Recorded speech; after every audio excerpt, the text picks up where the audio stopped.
going to be a classic football matchup. And whether you're a fan of Central Washington or you're a fan of the Falcons, if you're just a football fan, this is the kind of game you look for this time of year. And this is going to be a fantastic contest, and we're glad that you're here along with us. Chad? Yeah, so you got an excellent coach team, very good. Both sides. But they have not been through the battle-tested games that the Falcons have. That's true, and this is the third nationally ranked team we played. We started off against Central Oklahoma to open the season over in Midland, and they were number 5 in the country, number 3 in one poll, number 5 in the other. And we've got the captains on the field here. We're going to call their names out in just a second. And then we played number 5 again last week with Angelo State. So they did play Montana. And Montana is one of the top FCS ball clubs in the country year in, year out. And they hung with them late until the third quarter. And so they have had that test. But as far as playing nationally ranked Division II teams, that is absolutely correct. Our captains are Corey Harris, Jermaine Ravenel, Malik Allen, and Cam Tyler, who's Central Washington's. Got 3 of the 4 there, Monty. You've got the coveted 44, Chase Colson. You've got the center that you already talked about, 54, Slade Edwards. You've got another linebacker, 40, Brett McCullough. Yeah. And then one guy's on the end, and we'll get his name as soon as he moves here. So they're about to – Brooks Landgraf, a state representative for this district in Texas, is flipping the coin. It's a good flip. Oh. Okay, you bet. So we're waiting to see what the call is here. 17, Chad. That's Kennedy McGill, the quarterback. Yeah, Kennedy. So UTPB is going to receive the ball, and they're going to go from left to right on your radio dial, from north to south. And we'll explain that when we come back. We're going to take one more break, come back for the kickoff.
And we're back, ladies and gentlemen, here at Ratliff Stadium in Odessa, Texas, where Riot Redding is kicking off the ball for Central Washington, and the ball goes into the end zone. So it'll be 1st and 10 from the Falcons from their own 25-yard line.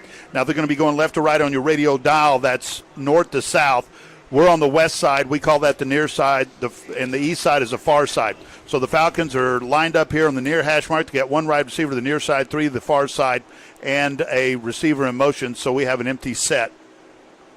There's the snap, and it's going to be a quick throw to Heston Kelly out on the far edge, and he's going to get back to the line of scrimmage. Chad?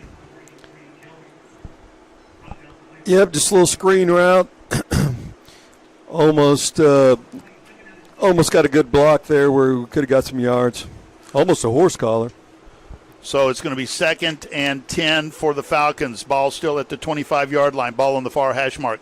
2 wide receivers the far side, 3 of the near side. Empty set. Gibson takes a snap.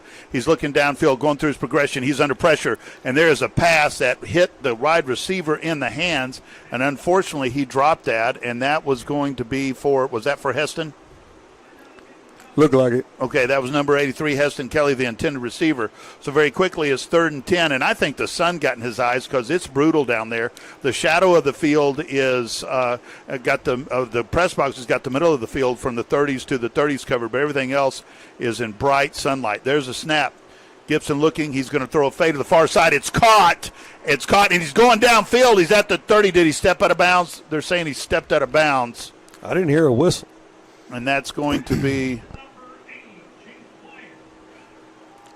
Jace Wyatt, number 8, catching that ball, and I think he stepped out right there at about the, what are they saying, at the 46-yard line of Central Washington. So it's 1st and 10 for the Falcons with Jace Wyatt's catch, number 8.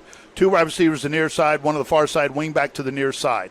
There's a snap. Gibson looking. He's looking downfield. Now he's going to scramble. He's going to throw the ball to Heston Kelly, who's going over the middle, and the slot receiver, and he's going to pick up a yard. Chad, describe that play, please. Yeah, 1st down. Great drag route. Kanan kept his eyes downfield, was able to find him, move the chains. Another 1st down for the Falcons. They're at the far hash mark. They're going left to right on your radio dial. The wind's out of the south. They're going into the wind at about 15 miles an hour. 2 wide receivers near side, max protection set, 2 tight ends, 1 on either side. 1 on the near side's in a wing back set. Corey Harris, the running back, he's going to be to the far side of Cannon Gibson. Gibson in the shotgun. He's going to call the snap. He's going to hand the ball off to Corey Harris. He's going to try to go off left tackle. And that awesome linebacker that Central Washington has, number 42, comes in and cleans up that play. And that's going to be Chase Lloydhammer, who introduced himself to Corey very rudely, I might add. 2nd and 10 for the Falcons from the far hash mark. 3 wide receivers the far side, 1 to the near side, running back here to the near side of the quarterback. There's a snap. Gibson's looking here to the near side. He's going to go downfield, and there it's going to be, that's not going to be interference. Wow, hit the DB in the calf. Man. TJ McKenzie, the intended receiver. Did you get a number for the defensive back? I think that was number 0 that was on coverage for Central Washington.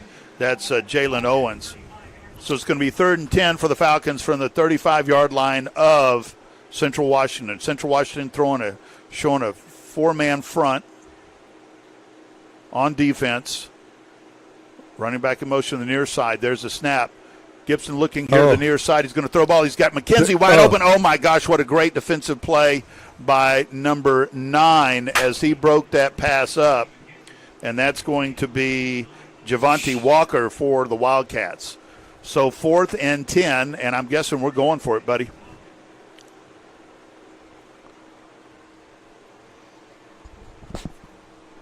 So 3 wide receivers to the near side, 2 to the far side, empty backfield for the Falcons. Cannon Gibson now has a check with me. Got a 3-man front for the Central Washington defense, as obviously they're expecting pass here.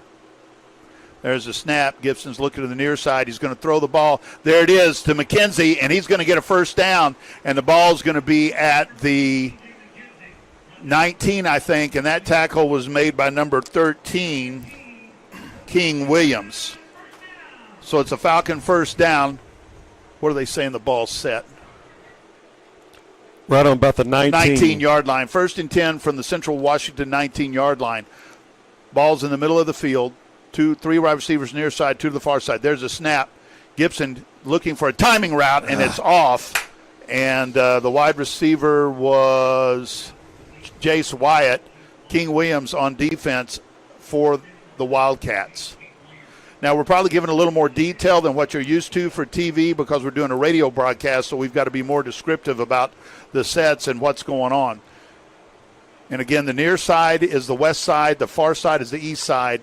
And the Falcons going left to right on your radio dial. 11:50 left to go in the first period. There's oh, my goodness gracious, what happened? Chad? That was Cam Tyler that was doing a swing pass wheel route to the wide receiver, and the ball just didn't get there. Yeah, it looked like they got a little impatient. He was wide open, too. Coach McCullough will be talking about that. 3rd and 10 from the Falcons for the 19 of Central Washington. Now we got to check with me. Cannon Gibson walks up to the line, points out guys, potential blitzers to the offensive line. Now the defense is adjusting. 3-man front for the Wildcats. There's the snap. Gibson in trouble. He's going to tuck. He's going to run. He's at the 20. He's at the 15. He's at the 10, and he gets tackled down about the 8-yard line, and that's going to be a first down for the Falcons. It's going to be 1st and goal from the 8-yard line of the Wildcats. Chad, describe that. Yeah, we spread them out. Really good protection. Was about to pull the trigger, and it looked like he might have lost the ball a little bit in his hand, so he decided to tuck it and was able to get the first down. So the Falcons have the ball on the near hash mark at the 8-yard line of the Wildcats. We got to check with me. 3 wide receivers the far side. We got a tight end Setigan to the near side. Running back Harris to the near side of Gibson. There's going to be a pass out. Touchdown Falcons. Touchdown Falcons. And that's going to be T.J. McKenzie. Chad, describe how that worked, please. Yeah, to me it looked like what they saw probably in film work. So they ran a little swing route with the inside receiver, and the guy over him was actually had inside coverage and took off running to the inside. So it was just an easy touchdown. Could have backpedaled in for a nice, 8 yards? Was that, Monty? Yeah, 8 yards. Carson Loeb, the deep snapper, Jalone Cabello, the holder, Angel Diaz, the kicker, and it's up and good, and the Falcons have a 7-0 lead, scored on their initial drive. And, Chad, I cannot emphasize to our listeners how important that was for the Falcons because this Central Washington offense is so potent, they score all the time. Well, 2 things happened that we haven't seen this year, and one was McCullough definitely didn't follow a script. He said, this is what we're going to do, and whatever they give us, we're going to take that play. But, you know, like all the other games, the very first series, he tried a couple of run plays. We're going to see how fast they are outside. We're going to run a couple of powers inside. He didn't do any of that. Straight passing all the way down. I think just one run play for 1 yard. Right. And on my conversation with him, the coaches show, he gave an indication that this is what was going to happen because it's hard to duplicate our team's speed with your scout team.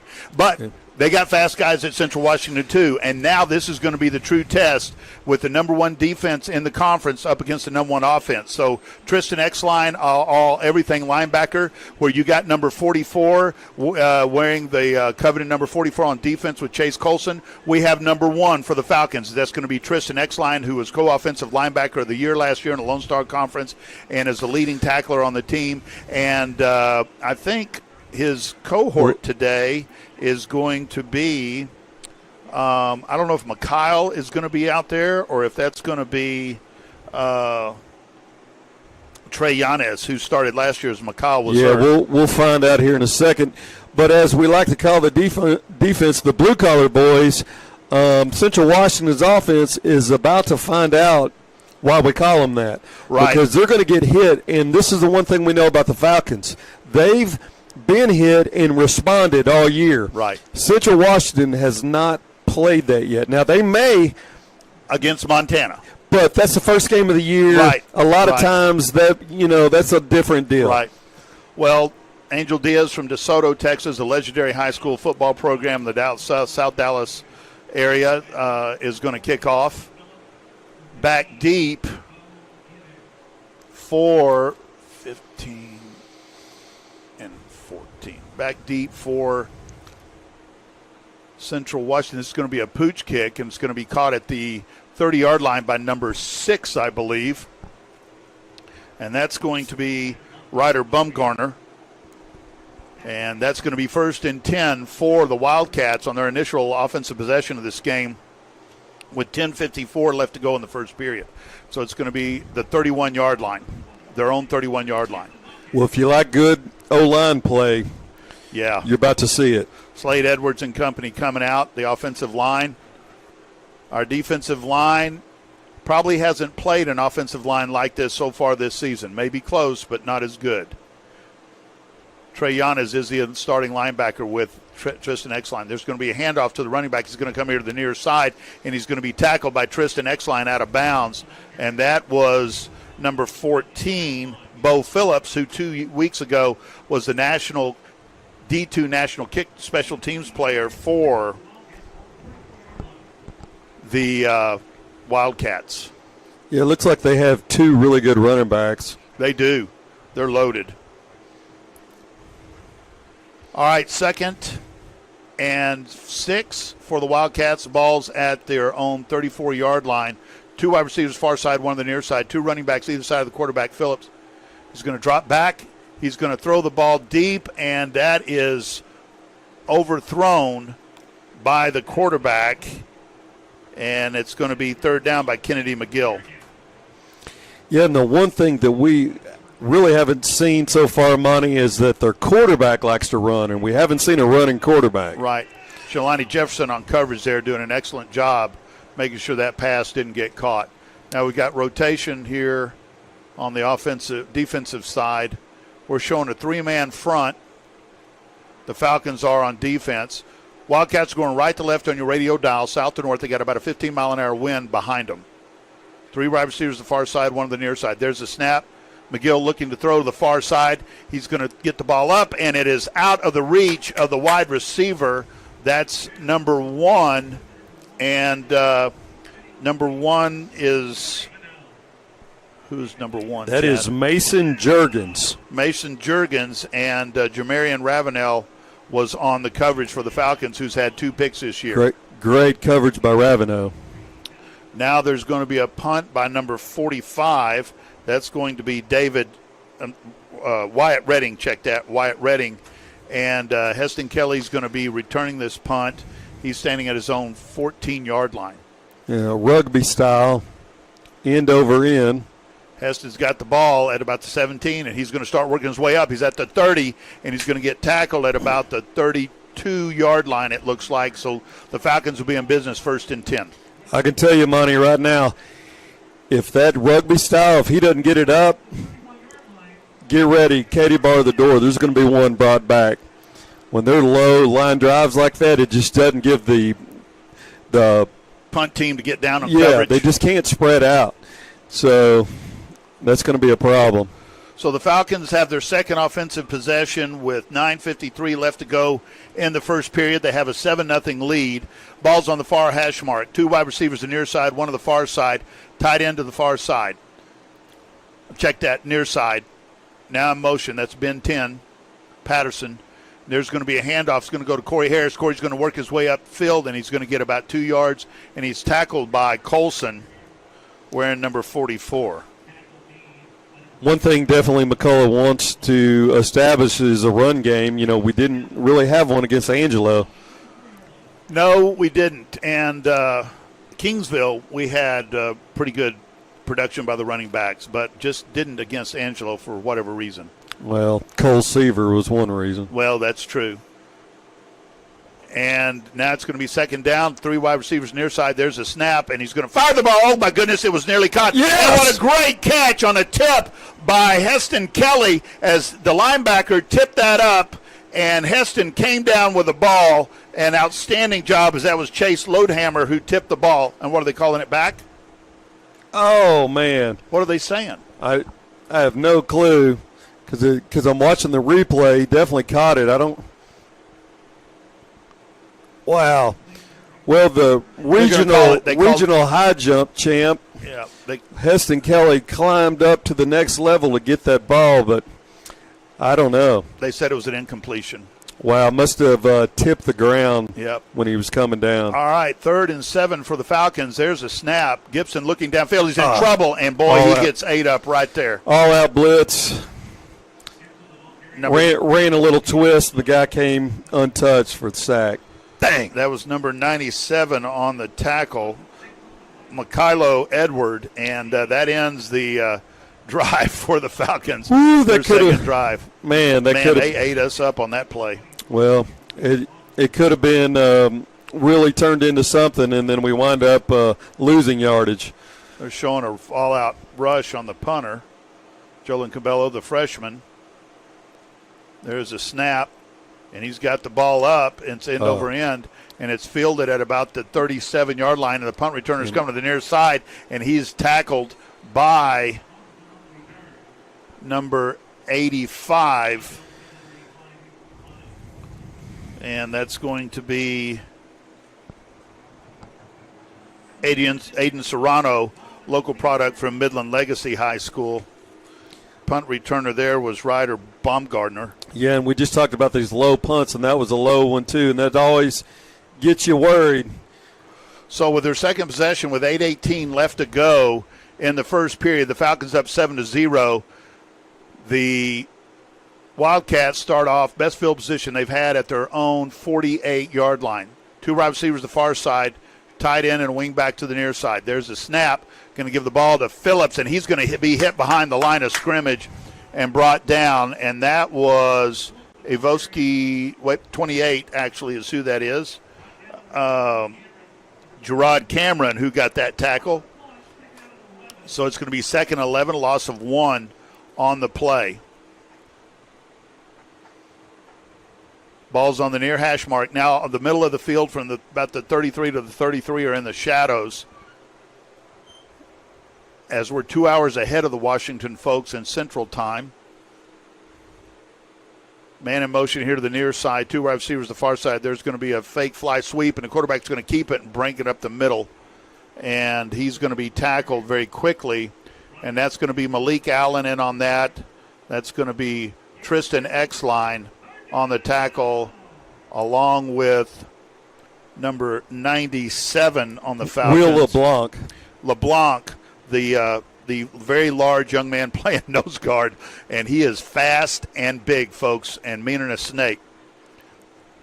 So it's going to be 3rd and 9 for the Wildcats from their own about 49-yard line. 3 wide receivers the far side, 1 on the near side, running back to the near side of McGill. There's a snap. McGill's dropping back. He's looking to the far side. He's going to throw it. You got a man underneath, but it's not going to be enough. But there's a flag, so they're going to call illegal cheating on somebody. They're pointing towards the Wildcats. It may be offensive pass interference, Chad. They're talking to waiting Coach on the McCullough. white hat. It's definitely going to be on them because they're pointing to McCullough to see what he wants to do, if he wants to bring them back or not. Because where the catch was would have been about 2 yards short of the first down. They probably would have gone for it around the 40. Holy smokes. So, I didn't hear what he said. Yeah, but it's going to be offensive pass interference. This is a 15-yard penalty. So maybe hands to the face, a little more serious than pass interference. Yeah, I didn't see the mechanics. I didn't either. Well, it's going to be almost 3rd and a mile, almost to no trees from here. 3rd and 24, ball's on their own 34-yard line, so a major penalty there for the Wildcats. Ball on the near hash mark, 2 wide receivers near side, 1 on the far side. Running back to the far side of McGill, the quarterback. There's a snap. He's going to look here to the near side to throw, and he has nothing there, and it's going to be 4th down. And I'm guessing Jacob Humphrey nearly pressured him. And that was Trey with really good coverage. Trey Yanez. Trey Yanez, the linebacker, number 42 from Frisco. So now we're going to punt. The Wildcats are, and that's Wyatt Redding. Heston Kelly standing at his own 15. There's going to be a punt, more straight on standard punt. He's going to let it hit, and then they're going to let it roll, and it's going to stop at about the 14-yard line. Maybe they're going to mark it at the 15, and it's going to be 1st and 10 for the Falcons. Their third offensive series of the game so far. 6:24 to go in the first period. 7-0 our score. I'm going to need oxygen. This is just go, go, go, go, go. I need to read this real quick. We want to remind you this game broadcast content is copyrighted presentation of West Texas Radio Group, all rights reserved. Trans Global Productions is handling our video stream production. Bob Bailey and his staff do an excellent job. And we want to thank Brantley Creek Barbecue and XLER, who are our UTPB football sponsors. If you're into either one of those places, please tell them how much you appreciate them sponsoring Falcon football. All right, ball on the near hash mark. Double wing back set, one wide receiver on either side of the ball. There's going to be a handoff. It's going to go to Cam Tyler, and he's going to pick up about 4 yards. So it's going to be 2nd and 6 from the 21. Good run play, little power there. We were able to seal off that linebacker and create a lane for Cam. We'll take 3 yards all day.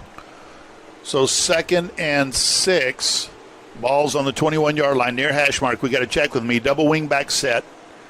Both tight ends, Caleb Sedigan and Diego Juarez.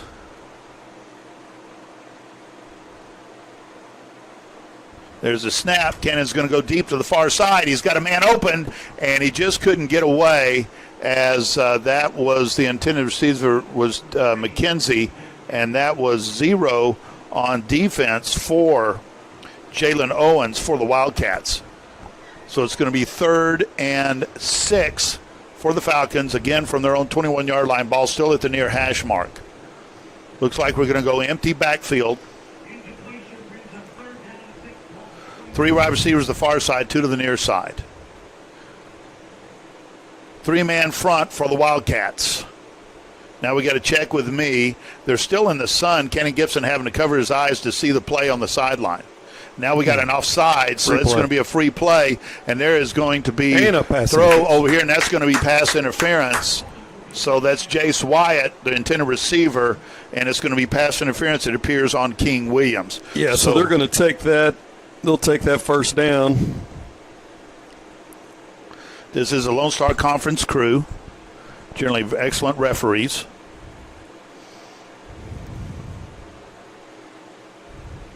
They come from all over the Southwest, these referees do. Decline the offsides.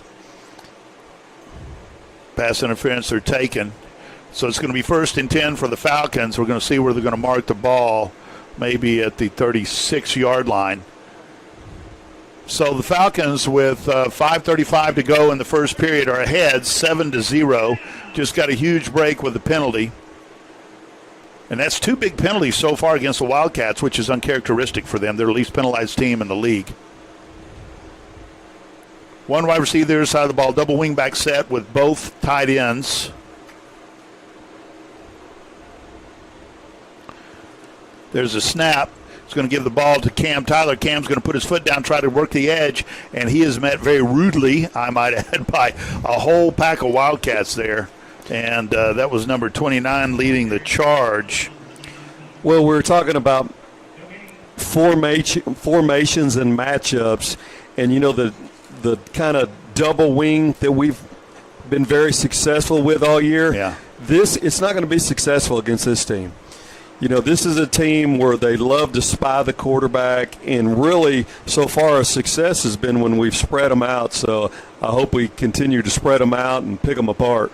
Logan Lisherness on the tackle on the previous play. 3 wide receivers the far side, tight ends on near side, and there's going to be a handoff to Cam Tyler, and he's going to pick up about 2 yards, I think.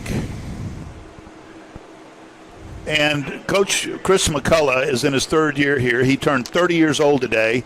He had won 30 games. He was the 4th coach in NCAA history, the best can be ascertained, to win 30 games before he turned 30. And he's kind of like a poker player or a baseball pitcher, if you will. However, he likes to do this. He likes to try that, and then he'll hit you. He'll watch the right hand, then the left hand's running down the field. So he's very adept at calling plays. 3 wide receivers, the far side, 2 on the near side.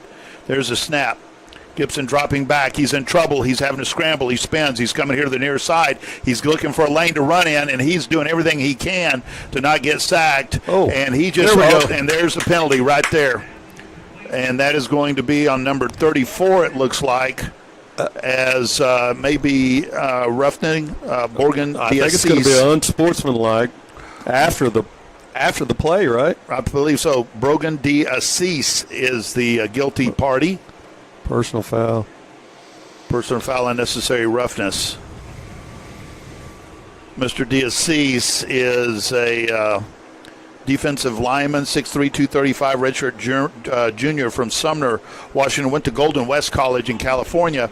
But the result of that penalty is it's going to be 1st and 10 for the Falcons from the 46-yard line of Central Washington. Falcons have tight end wing back here to the near side, one wide receiver to the near side, two to the far side, running back to the near side of the. There's a reverse, and it's going to be caught by Ben 10 Patterson, and he's going to be coming here to the near side, and he's going to pick up another first down. Chad, describe that play, please. Yeah, it was a great play, and on a reverse, a lot of times the key block is the quarterback, and you see Cannon leading the charge there, getting their great player, number 44. And it's going to be a timeout called. Yeah, anytime you watch a reverse that works, it's usually because the quarterback was able to pick someone off, and Cannon was able to get Chase Colson. And, you want to do that when you have a team that has really good pursuit. It's kind of a way to slow them down. So they get over pursuit, and then you can get behind them. So that was an official timeout. I'm not sure what the reason was, but now they're calling everybody back to the field, and the refs winding the clock. 3:36 to go, clock running, 7-0 Falcons with a lead. This is their third offensive possession of the game, and they got a first down on that play with Ben 10 on the reverse from Corey Harris. As Gibson pitched the ball to Harris, and Harris pitched it to Ben Patterson. Two wide receivers either side of the ball. There's a snap.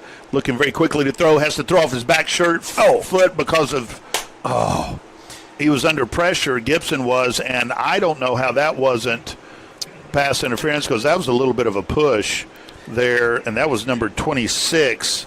Definitely a push. Wahai Emsley. He definitely saw it, so he was right in front of it. So, well, that's a good way to stop that possession from happening. Well, as long as they're consistent. Absolutely. So 2nd and 10 for the Falcons from the 35-yard line of Central Washington. We got to check with me. One wide receiver to the near side, three to the far side, running back to the far side of Gibson, the quarterback in the shotgun. Four-man defensive front for Central Washington. Gibson going to underhand pitch to Harris. Harris is going around the far edge, and he's going to pick up about 6 yards, I think, Chad. Yeah, great blocking by Heston Kelly. Sealed the edge right there. Got an extra 4 yards. So it's going to be 3rd down and 4 for the Falcons from the 29-yard line of Central Washington. Ball on the far hash mark. 3 wide receivers near side, one on the far side. Got to check with me. 4-man defensive front for the Wildcats. There's a snap. Gibson under pressure. He's going to have to throw it away because, boy, those two gentlemen were in his business. Right there, 42 and 29. And, of course, 42 is their linebacker, Chase Lloydhammer, and 29, Logan Lisherness. That was both linebackers on a blitz. I wouldn't want either one of those guys coming after me, Chad. Well, let's see if they do it with them spread out. This really puts Central Washington in a bad situation. It's 4th and 4. When we go empty. Empty backfield, 3 wide receivers on the near side, 2 to the far side. Got to check with me. 3-man defensive front. Defensive coordinator for Central Washington is over there yelling instructions. As the Falcons are going for it. And we're going to have a timeout by the Falcons. We're going to take this timeout with them. This is Falcon football.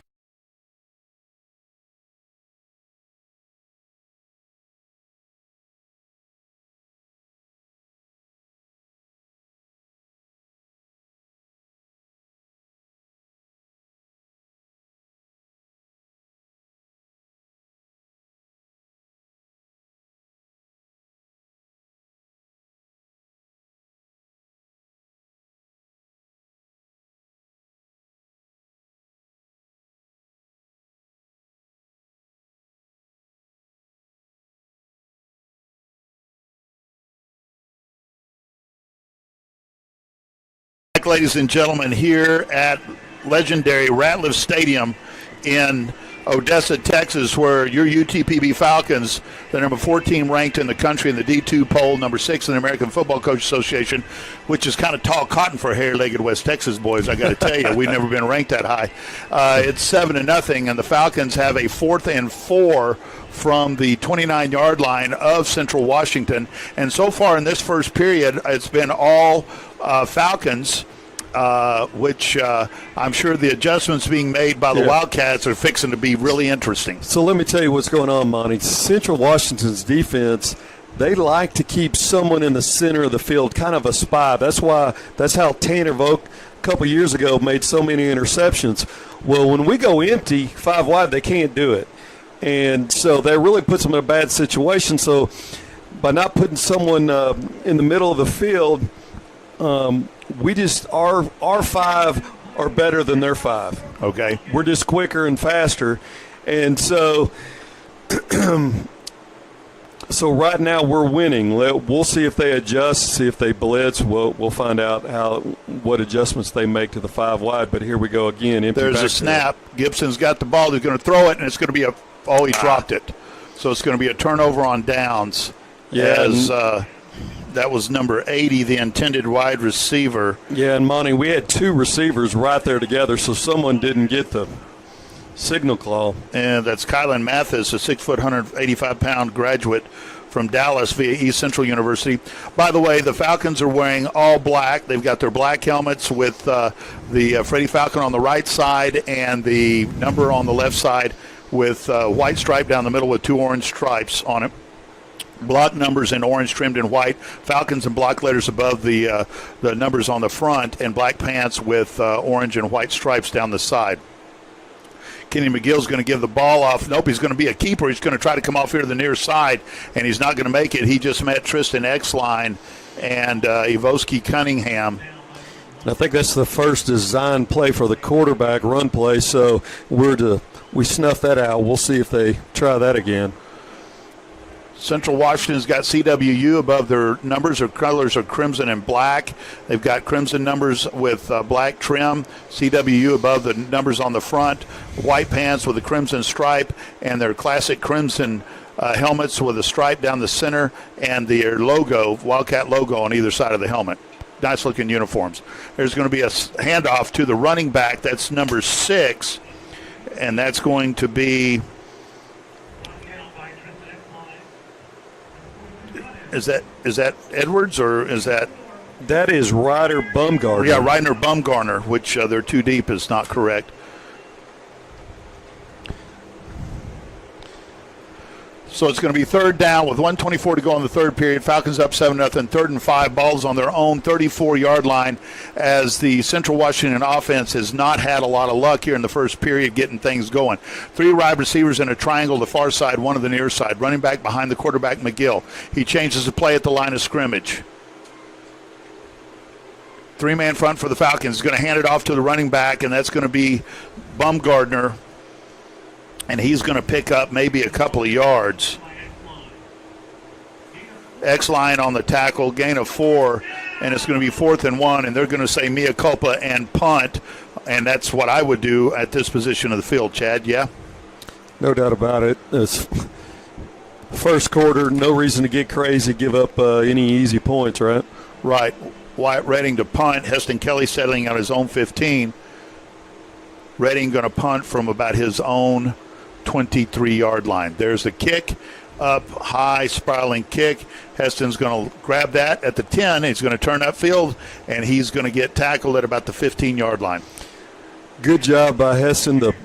If you saw the point of the ball was pointing down, meaning it was going to be short. It was over there by the sidelines. Probably saved 5 or 6 yards by grabbing that. So they're going to mark it at the 16, so it's going to be 1st and 10 for the Falcons from their own 16-yard line. 17 seconds left to go in the first period. Our score is 7-0. Falcons with the lead. So this will be the 4th possession of the period for the Falcons. Lots of yards for the Falcons, but still just 7 points, Monty. Yeah, we need to. Hopefully we'll have stats here in a minute to be able to look at that. Falcons defense doing a great job so far in keeping the very potent Central Washington offense in check. 4-man front for Central Washington. 1 wide receiver to the far side, 2 to the near side for the Falcons. There's going to be a handoff, and it's going to go to Corey Harris, and he's going to pick up about 4 yards. So it's going to be 2nd and 6, and I think they're going to let the clock run out, and that'll be the end of the first period. And that'll be the end of the first period with the Falcons with a 7-0 lead. We're going to take a break. This is Falcon football.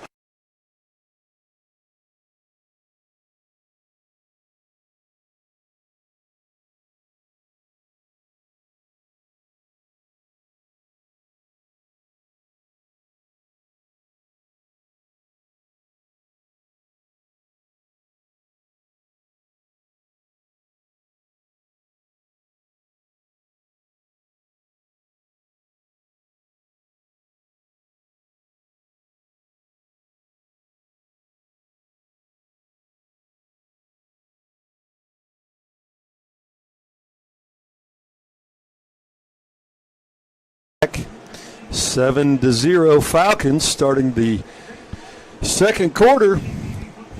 2 nationally ranked teams with the Falcons in Central Washington out of Ellensburg, Washington.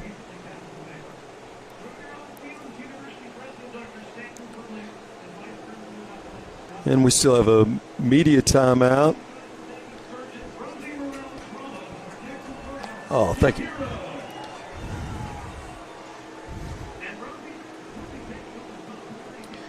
And both teams huddled up.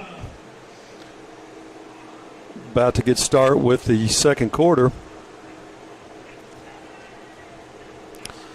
Still some shadows on the field, so just about completely dark now, Monty, but the sun was causing a problem with. Yeah, it was. And I still think that's what happened to Heston on that pass. I think he just looked directly into the sun. He couldn't see it.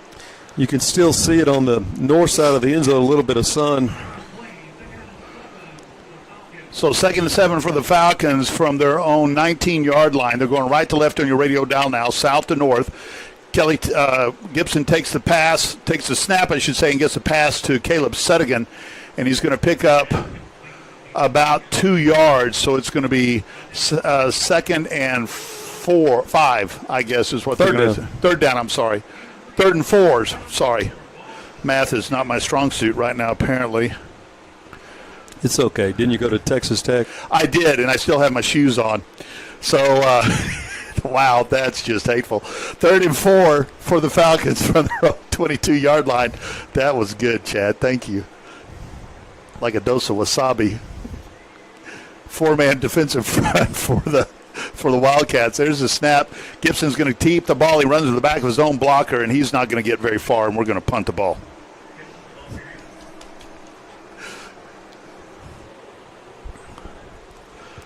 So one of the few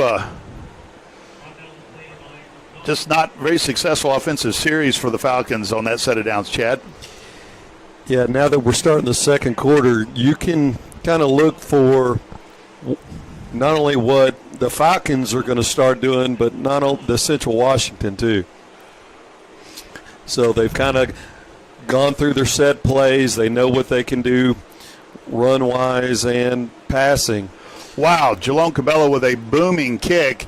Punt returner bobbles it. He's going to get under control at his own 15, and he's going to be corralled by 4 Falcons. Now he's going to be brought down at about the 21-yard line, and that's going to be number 17, Chino Navarrete, who's from the Permian Basin, is a former Monahan's Lobo. First spiral that I've seen today, and really a great punt. Blocking the backer, he would have been tackled on the other side of the 20. No flag. Yeah. So here we are. We're going to start on, was that 27? 27-yard line. 13:23 left to go in the first half. Falcons have a 7-0 lead. 7 points isn't enough, Chad. Wildcats have their first possession of the second quarter. Got a wing back moving now to the far side. 1 wide receiver to the far side, 2 to the near side. Running back to the near side of the quarterback, McGill.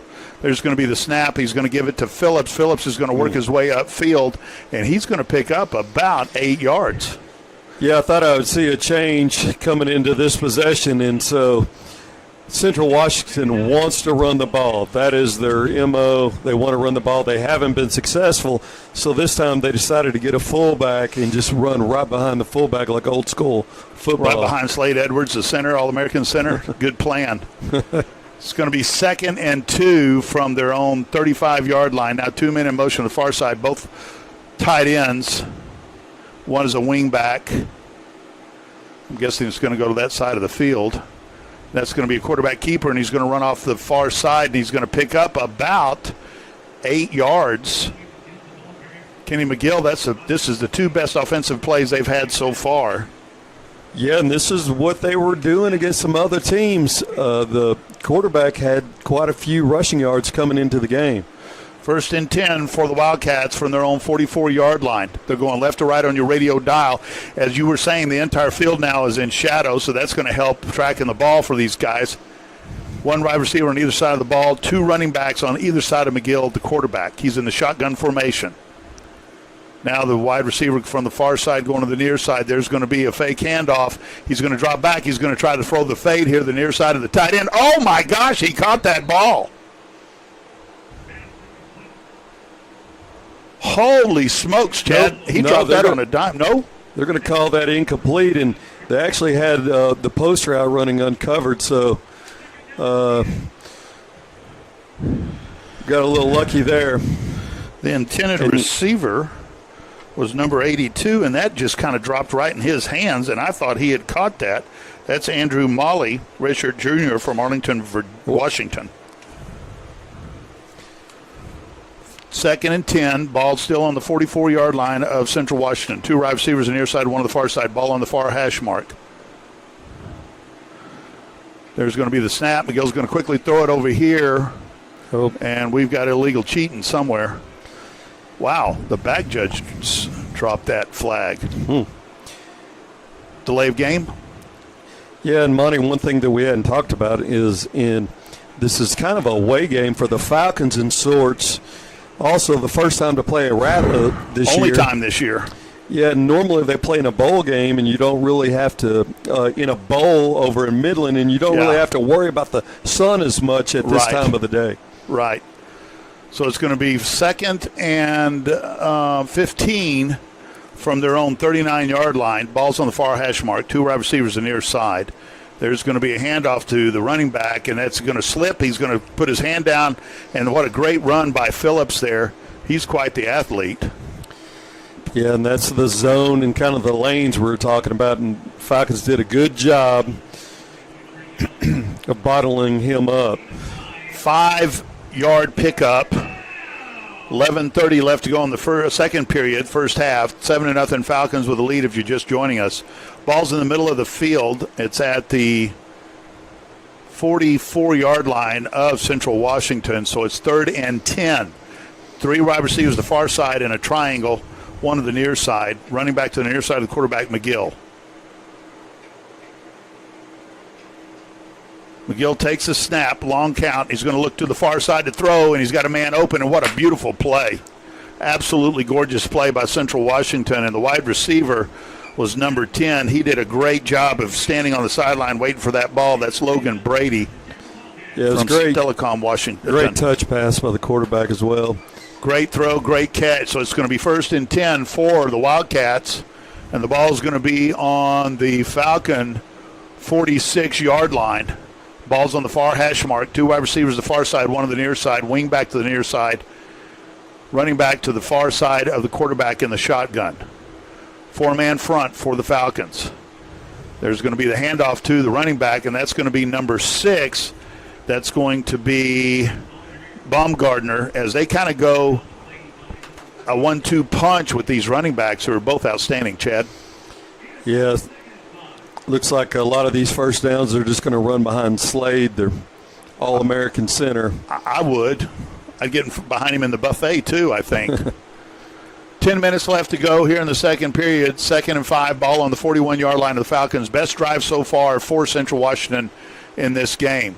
3 wide receivers here to the near side. They got to check with me. McGill changing the play. Wing back to the near side. Running back behind the quarterback. A pistol look. Then he's going to hand it off to the running back, and that's going to be Phillips, and he's going to be 8 up at the line of scrimmage, and that's going to be number 94 for the Falcons that stopped him. That's going to be David Walker, a 6 foot, 270-pound junior from Texas Southern University. Grew up in Houston, transferred from Texas Southern, an FCS program in the Southwest Athletic Conference. So it's going to be third down, 3rd and 3. What do you do here, Chad? You throw it or you run it? Well, they haven't been successful running the ball yet. Ball's on the far hash mark. Now the running back's moving up to be parallel to the quarterback. There's going to be the snap. They're going to give it to Phillips. He's going to come here to the near side. There's going to be a flag, and he's going to be tackled by X-Line and Ivoski Cunningham holding. Yep. They could have called chop block as well on our big nose guard. 10-yard penalty. Repeat of the down, correct? Yes. For those of you that do not know, Chad played football at Stephen F. Austin University. They did have face guards. They did confirm that when he was playing, but he's got a birthday coming up Wednesday. And then been a Texas high school coach and is a current referee in high school ball in the state of Texas. 8:40 to go in the second period. It's going to be 3rd and a mile for Central Washington. There's going to be a throw right over the middle. It's going to be short of the first down, but it's complete, and that's X-Line on the tackle along with Champ Mathis, and that was number 1 on the catch. Going to be a first down. So give him a first down. Mason Juergens from Olympia, Washington, transferred from Washington State. Boy, Washington State gave Ole Miss all they wanted today. And I wanted to say that Central Washington wants to make sure they brought some of that Mariners magic with them as they won in 15 innings last night. Congratulations to the Mariners. As a lifelong Ranger fan, I like it when the West Division teams are successful in the baseball playoffs. 1st and 10, ball's on the 36-yard line of the Falcons. Going to be a handoff to running back. That's going to be Baumgartner, and he slips and falls. He's going to be tackled by X-Line. And Chad, we're seeing a lot of runs. You think this is what they're going to? This is definitely what they want to do. They're hoping that they're just going to wear out our defensive front. No gain on the play as a running back slipped as he got to the line of scrimmage and was tackled by X-Line. Everything linebacker. 7:20 to go in the second period. 7-0 Falcons. Ball on the 36-yard line. Ball in the middle of the field. 3 wide receivers to the far side. Tight end to the near side. Running back to the far side of the quarterback, McGill. McGill fakes a handoff. Got play action. He's going to throw over the middle, and the ball is tipped and nearly intercepted by Tristan X-Line. Been nice if he pulled that down. So 3rd and 10 for Central Washington. I want to say hello to McKenzie and Landry and the Concho Valley. I wish you girls were here to help count all my trips. Hal and Michaela listening in San Diego. Thank you. Nicole in the Big Spring area listening. And everybody else tuning in on this national broadcast on Flow Sports, on YouTube TV, and our terrestrial radio listening area. There's a snap. Quarterback's in trouble. He's going to pull down. He's going upfield, and he is running until he gets tackled by number 42, Trey Yanez. Trey's starting his second game. For it, Monty. Yep, and they're going to go for it here as it's 4th and 1. Ball's on the 27-yard line of the Falcons. Trey Yanez starting his second game of the week. Of course, the 2 of the biggest games in the year so far and in the conference. And Trey Yanez doing a tremendous job with Tristan X-Line. Power front. And now we've got a timeout being called by Central Washington. So we'll take the timeout with them, come back on the other side. This is Falcon Football.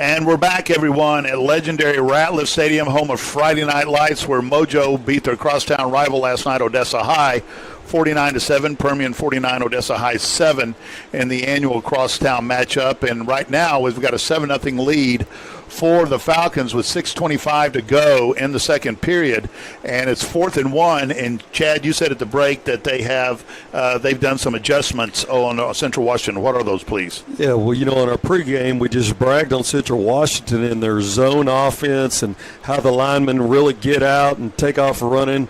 Well, they tried that on the first two series, Monty, and did not get a yard, so they just went old school smash mouth. So they're going right at us. They're not trying to go side to side.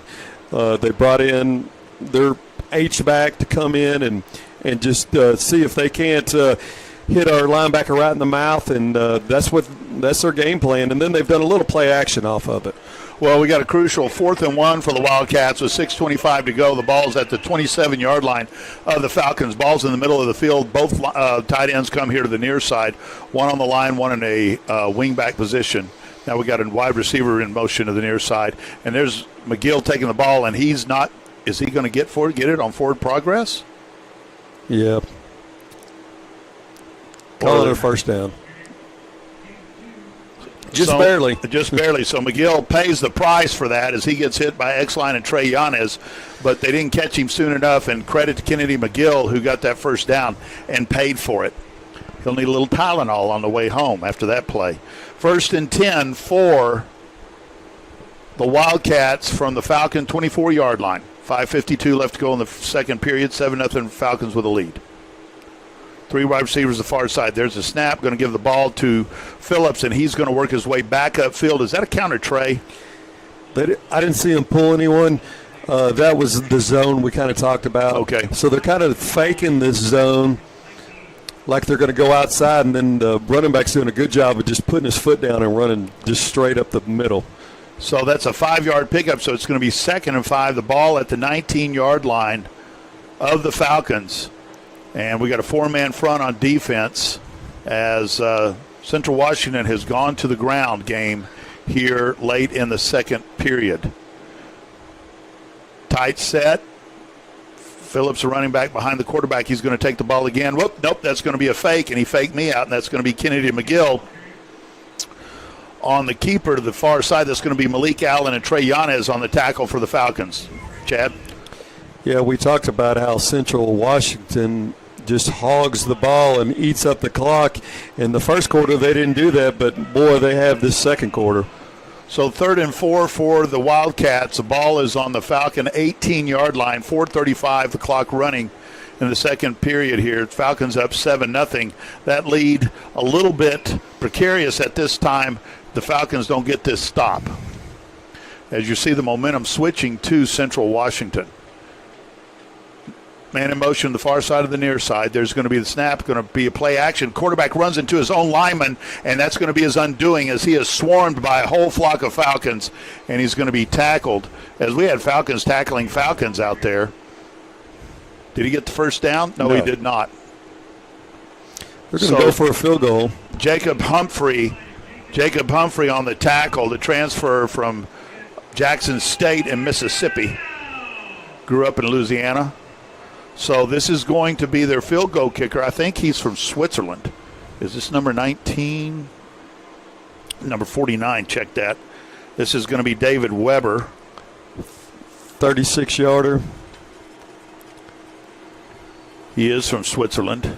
Oh, fake. And they're going to yes! What a great play. And I think that's is that Champ Mathis? That is Champ Mathis, a senior from DeSoto, Texas, who absolutely blew up the field goal kicker, who's going to probably vote that the up back, probably going to vote that we not do that again. What a great play by Champ Mathis. Bo Gionette was the redshirt freshman holder and from Seattle. And so they turn the ball over in downs, and it's 1st and 10 for the Falcons from their own 18-yard line with 3:29 left to go in the second period. We talk about which team's going to blink first. That was a blink, Monty. Yep. You take your 3 points and go into half 7-3 all day. Yep. That was a big mistake by a really good coach. So they're trying to make anything happen, I guess, Chad. Ball's on the 18-yard line on the near hash mark. 18 of the Falcons, empty backfield. There's going to be Gibson who's going to take the ball. He's going to try to come off the near tackle, and he's going to be brought down by number 58, 56. That's going to be number 56 on the tackle. That's going to be Timothy Timoteo from Honolulu. Went to St. Louis School, which is a tremendous football powerhouse state of Hawaii. Timmy Chang, their current coach, played high school ball there before he went to Hawaii to play quarterback. 2:55 left to go. Falcons up 7-0. Gibson takes the snap. He fakes the throw, and now he's going to throw it over the middle, and that's going to be caught. And now what a great catch that is, and that's going to be brought down by T.J. McKenzie, who's quickly turning into the last couple of weeks the go-to guy, Chad. Yeah, great hands, big, strong guy. Transfer from Bowling Green University in the MAC conference. Go ahead.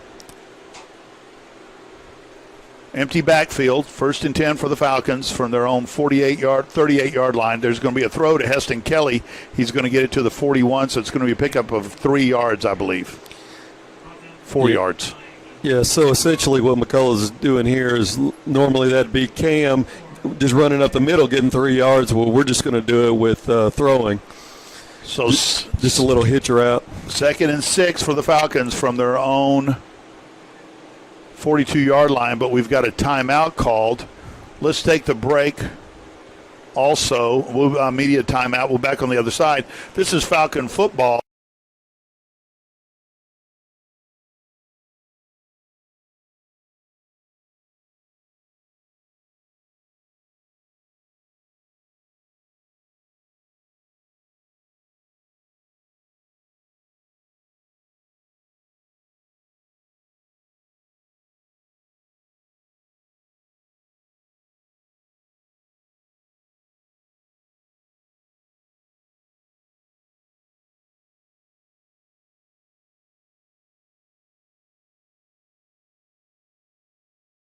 All your favorites.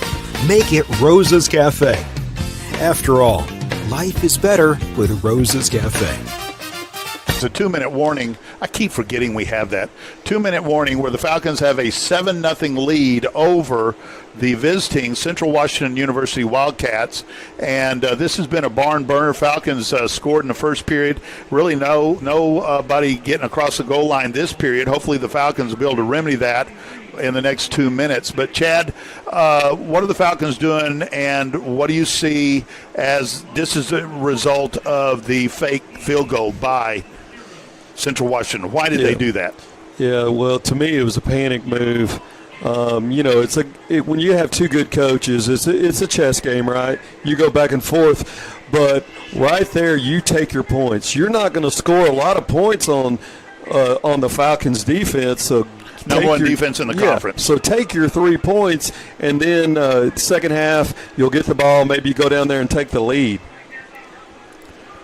All right, so it's going to be 2nd and 6 by virtue of Heston Kelly's catch, a 4-yard pickup. Ball's on the far hash mark. 3 wide receivers on the far side, 2 on the near side. Empty backfield. 3-man front for Central Washington. There's going to be a fall pass down here to the far side of the field. Oh, what a great defensive play by the Wildcats, number 32, as he knocked the ball away at the last minute away from Ben 10. That's Jalen Weber. Great route by Ben. Had a step on him, but Cannon just had to throw it off his back foot, just a little bit of pressure, and couldn't put enough on it. Good defensive effort by the Wildcats, so it's going to be 3rd and 6 from the Falcons' own 42-yard line. Again, empty backfield, 3 wide receivers the far side, 2 to the near side, ball on the far hash mark. There's the snap. Gibson looking. He's going to come to this side again. Ben 10's going to try to get the ball, and he cannot get it. And that's also going to be covered again by number 32, Jalen Weber, who is a redshirt senior from Pasco, Washington. So great defensive set there by the Wildcats as they stymie the Falcon offense. And the Falcons are going to have to punt. Jalone Cabello to punt. He's going to be standing at about his own 29, 28-yard line. And back deep for Central Washington is going to be number 25, Micah Robertson, from Graham, Washington. He's going to be standing at about his 12-yard line. There's a snap. They've got a 3-man rush on. That's kind of a short kick. It's going to bounce, and it's going to be fielded there at about the 28-yard line by number 51 for the Falcons. Well, we'll see if not kicking that field goal is going to cost them money, because they have 2 timeouts and 1:42 till half, and that's plenty of time to go down there and score. That's the guy who downed that ball is Tyreek Curley, who's a 6'1" junior linebacker from Marysville, Washington. So we've got our own Washington player. It's 1st and 10 for the Wildcats from their own 29-yard line. Ball's on the near hash mark. 1:42 to go. 7-0. Falcons with a lead. Now they're coming into a heavy protection set. 2 wing backs. Running back behind McGill. He's going to take the snap. He's going to show pass, but he's going to tuck and run. And he's at the 40, the 45. He's at the 50. He's at the 40 of the Falcons. He's going to be run out of bounds at about the 30-yard line. And that's the biggest play so far by the Wildcats. Yeah, that was a designed quarterback draw. He was never going to pass. He's run out of bounds by number 24, Cayman Mathis of DeSoto, a redshirt sophomore. And that was a pickup of how many yards, Chad? 40? Looked like it. About 40 yards plus. So it's going to be 1st and 10 for the Wildcats from the Falcon 29-yard line with 1:29 left to go, because the Wildcats showing a little spark here on offense. Yeah, he looked like he was going to pass, and then he did a delayed draw. Is that what you call that? 3 wide receivers to the near side, 1 to the far side. Running back now coming here to the near side.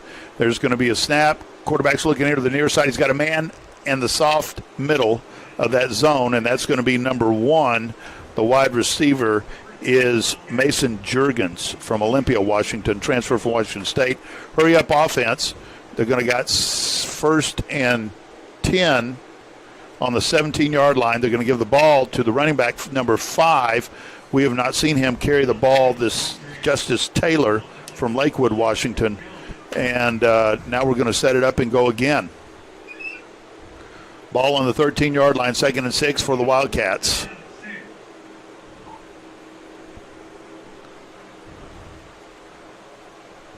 There's a snap. McGill's looking to the far side. Now he's going to and scrambling. He's in trouble. He drops the ball, and it's a fumble. And oh my gosh! And the Falcons had it, and then I think they gave it away again.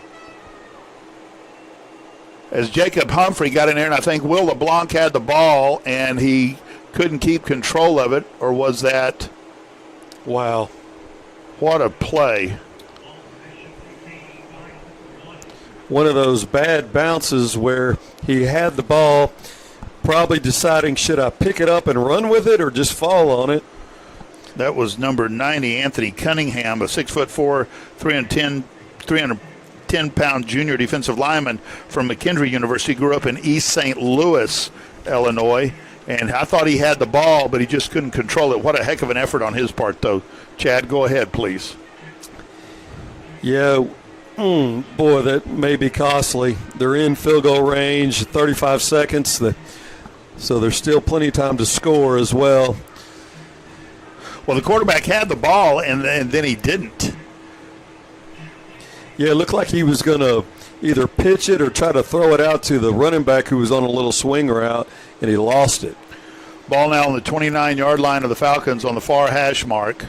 3-man front for the Falcons. 2 wide receivers either side of the ball. Running back to the far side of the quarterback, near side of the quarterback. Check that. There's going to be the snap. He's going to look to throw. He's going to try to go on a fade route down the far side, and that's going to be incomplete. And on defense was number 24, Cayman Mathis, and Ivoski Cunningham. So 4th down, and they're going to try the kick again. How far is this, Chad? Looks like it's going to be right at 40 yards. Don't expect a fake on this one. David Weber from Switzerland, the country of Switzerland, is the kicker. 31 seconds left, so we'll see if they get this. Ball's at the far hash mark. There's a snap. Kick is up, and it is good for 3 points. So the first point scored by this very prolific Wildcat offense come with 27 seconds left in the first half. We'll take a quick break, come back on the other side. This is Falcon Football.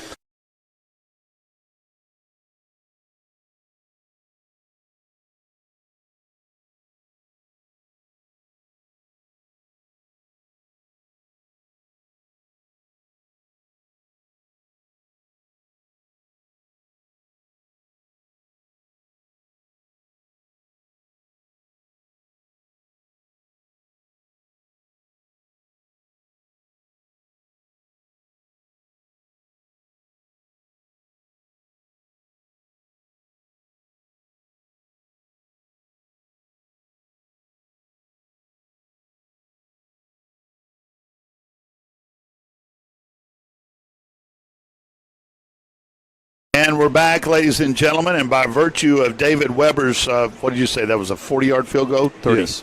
40-yard field goal. It's now 7-3, our score, with 27 seconds left in the first half. And the Falcons have done a fantastic job, the defense, number one defense in the Lone Star Conference, of stymieing this very potent Central Washington offense, but they got momentum going late in the second half, and they get the 3 points. So now there's going to be a kickoff. It's going to go into the end zone for a touchback. It'll be 1st and 10 for the Falcons from their own 25-yard line with 27 seconds left. Chad?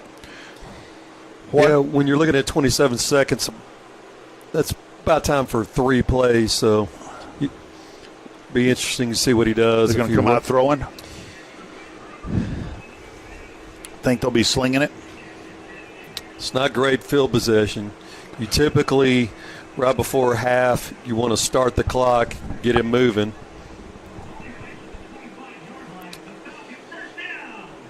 So either a high percentage pass or a run. Got Jace White on this side, T.J. McKenzie on the far side, double wingback set with the tight ends for max protection. Corey Harris, the running back. Gibson's going to drop back. He's going to throw it here to the near side, and it's going to go to Jace White, and it's going to go out of bounds. On coverage was number 13 for King Williams for the Wildcats. So they're going to try to throw to the sidelines to get it out of bounds. I guess 22 seconds left. You don't want to get too cute and let them get the ball back. Before half, they do have one timeout. Two of the most productive receivers we've had so far this season, Jace Wyatt and T.J. McKenzie. Again, max protection set. Running back's going to get the ball. That's going to be Corey Harris. He's going to bring it here to the near side, and he's going to pick up about 3 yards. And I think that will be it unless they decide to run another play, Chad. It's going to be it.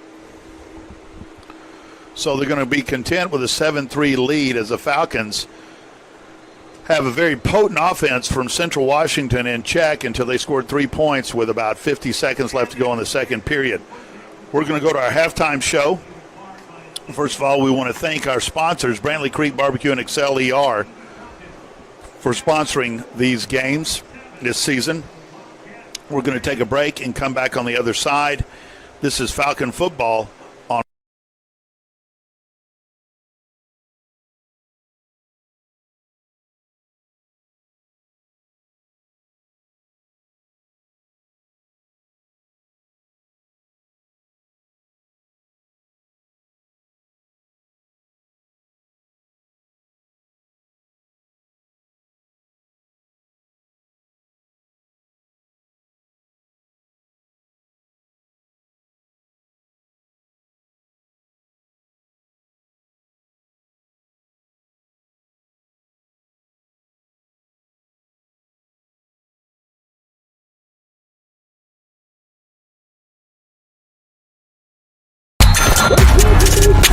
It's true what they say. Falcons have a 7-3 lead over the visiting Central Washington Wildcats of Ellensburg, Washington, in a game that has been a back and forth affair for the most part, as the Falcons scored in the first period, and they have the number one defense in the Lone Star Conference. The Falcons do, and they held a very potent Wildcat offense to just 96 yards rushing. We're going to get in the stats when we come back on the other side in the first half. But just a great game. If you love football, this is an easy game to love because this is great football being played. What we're going to do is we're going to take a break. We got keys to victory and final thoughts from Chris McCullough's coach's show on Thursday night. And then we'll come back and go over the stats and get you prepared for the third period. This is Falcon Football on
And we're back, ladies and gentlemen, here at legendary Ratliff Stadium in Odessa, Texas, home of Friday Night Lights. And it has been a heck of a ball game with our scores 7-3. Falcons with the lead. They held a very potent offense from Central Washington to 3 points, and they scored that with about 50-some-odd seconds left to go in the first half. But the number one defense in the conference has done a good job against Central Washington, but their defense has done a good job against our potent offense. Chad, why don't we go over the stats? Tell us what's going on, please. Yeah, it's kind of a tale of two quarters. The Falcons held the ball most of the first quarter, and then Central Washington held the ball most of the second quarter. The stats are almost identical. If you look at rushing yards, the Central Washington has 96 to the Falcons 37, and then passing yards, Central Washington has 35 to the Falcons 90. So total yards, you have Central Washington at 131 and the Falcons right at 127, Monty. Yeah. Pretty equal.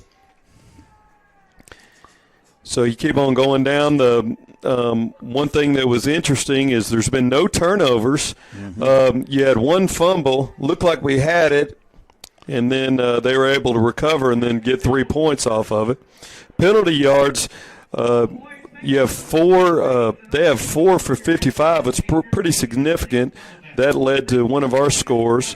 And then time of possession, I think this is the first half that I can remember where the Falcons aren't the leaders in time of possession. Right now, Central Washington has held the ball 16 minutes and 19 seconds, and the Falcons 13 minutes and 41 seconds. Well, another stat here, we have no penalties. I can't remember ever in the history of this program where we went a half without any or a quarter without any penalties, and that's fantastic. That was an emphasis by the coaches this year, and it paid off last week, with Angelo State committing about 5 critical penalties and the Falcons just standing up and walking away. So the time of possession a little down, but the Falcons no penalties whatsoever, Chad. Go ahead. Yeah, and then the other significant stat is that when you look at third down conversions, both teams all year have been in probably the 80s and 90 percentile in third down conversions, and Central Washington is 2 of 8, so they're extremely surprised at that, and the Falcons are 2 of 7. Usually that's a much higher percentage for us.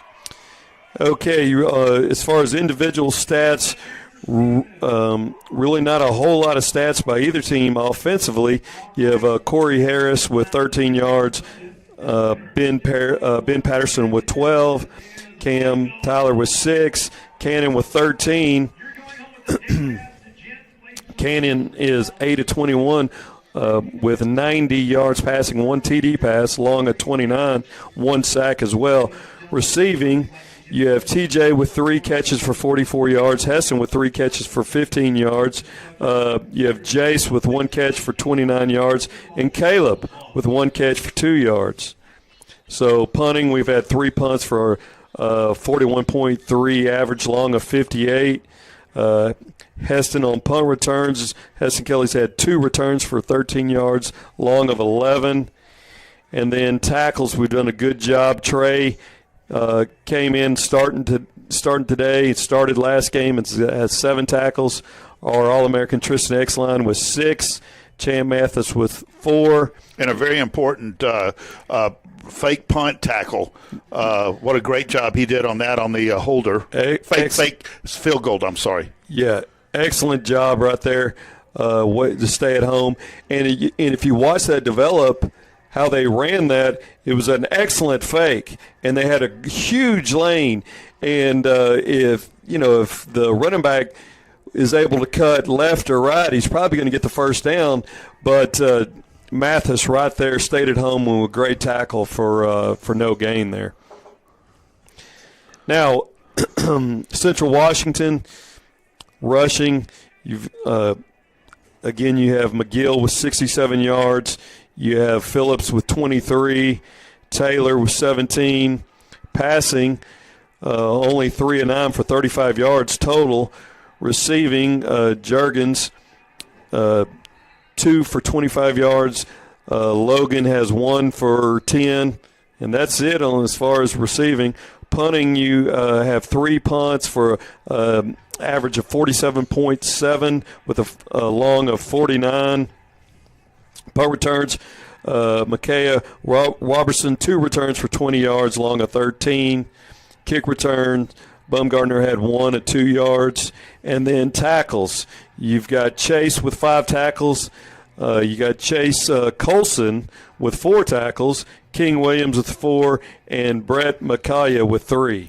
Yeah, I mean, the stats are eerily similar.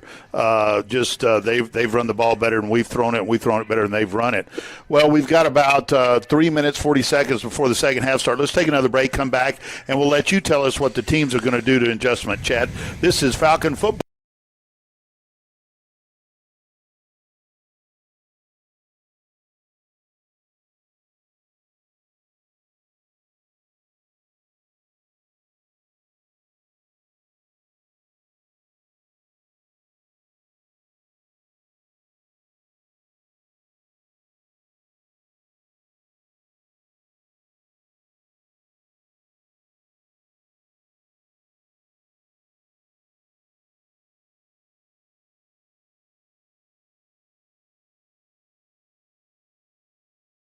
Good? Yep. Okay.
And we're back, ladies and gentlemen, at Ratliff Stadium in Odessa, Texas, where your University of Texas Permian Basin Falcon football team has a 7-3 lead over the Central Washington University Wildcats in what has been a heck of a game so far, kind of a tale of 2 quarters, where the first quarter the Falcons dominated, and the second quarter Central Washington kind of had their way, but only got away with 3 points.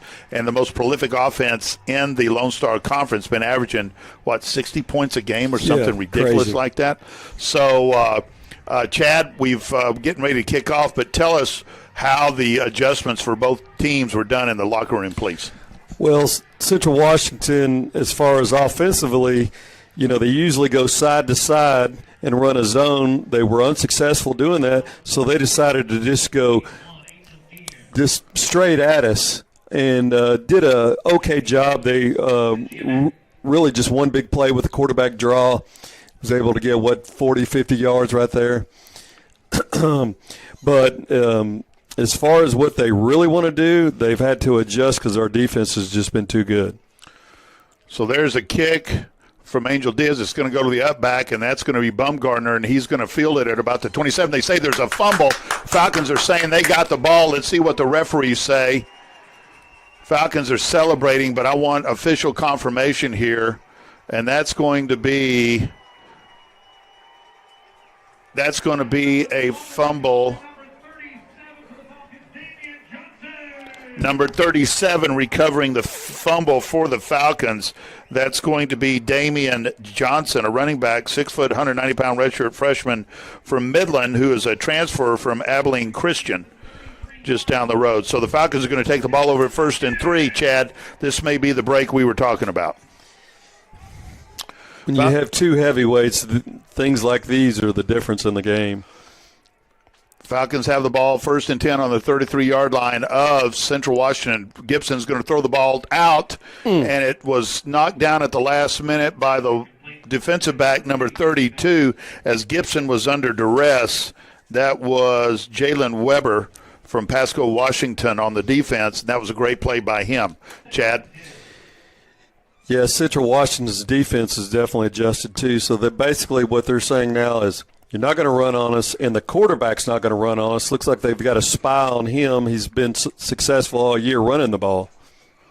14:49 left to go in the third period, just underway. There's going to be a quick hitter out to Heston Kelly, and Heston's got the ball, and he's going to run it for about 15 yards. Light him up. And is that a late hit? Well, he's on the third lane of the track.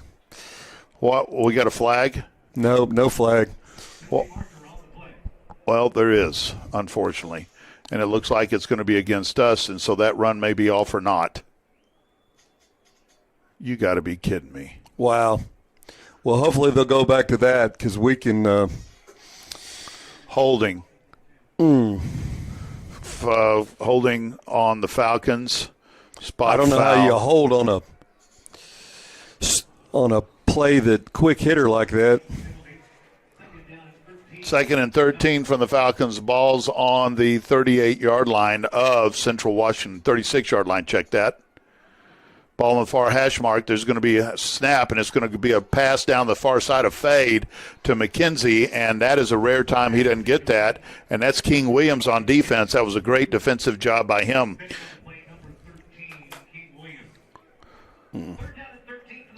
So 3rd and 13 for the Falcons from the 36-yard line of Central Washington. Falcons going left to right on your radio dial. That's north to south.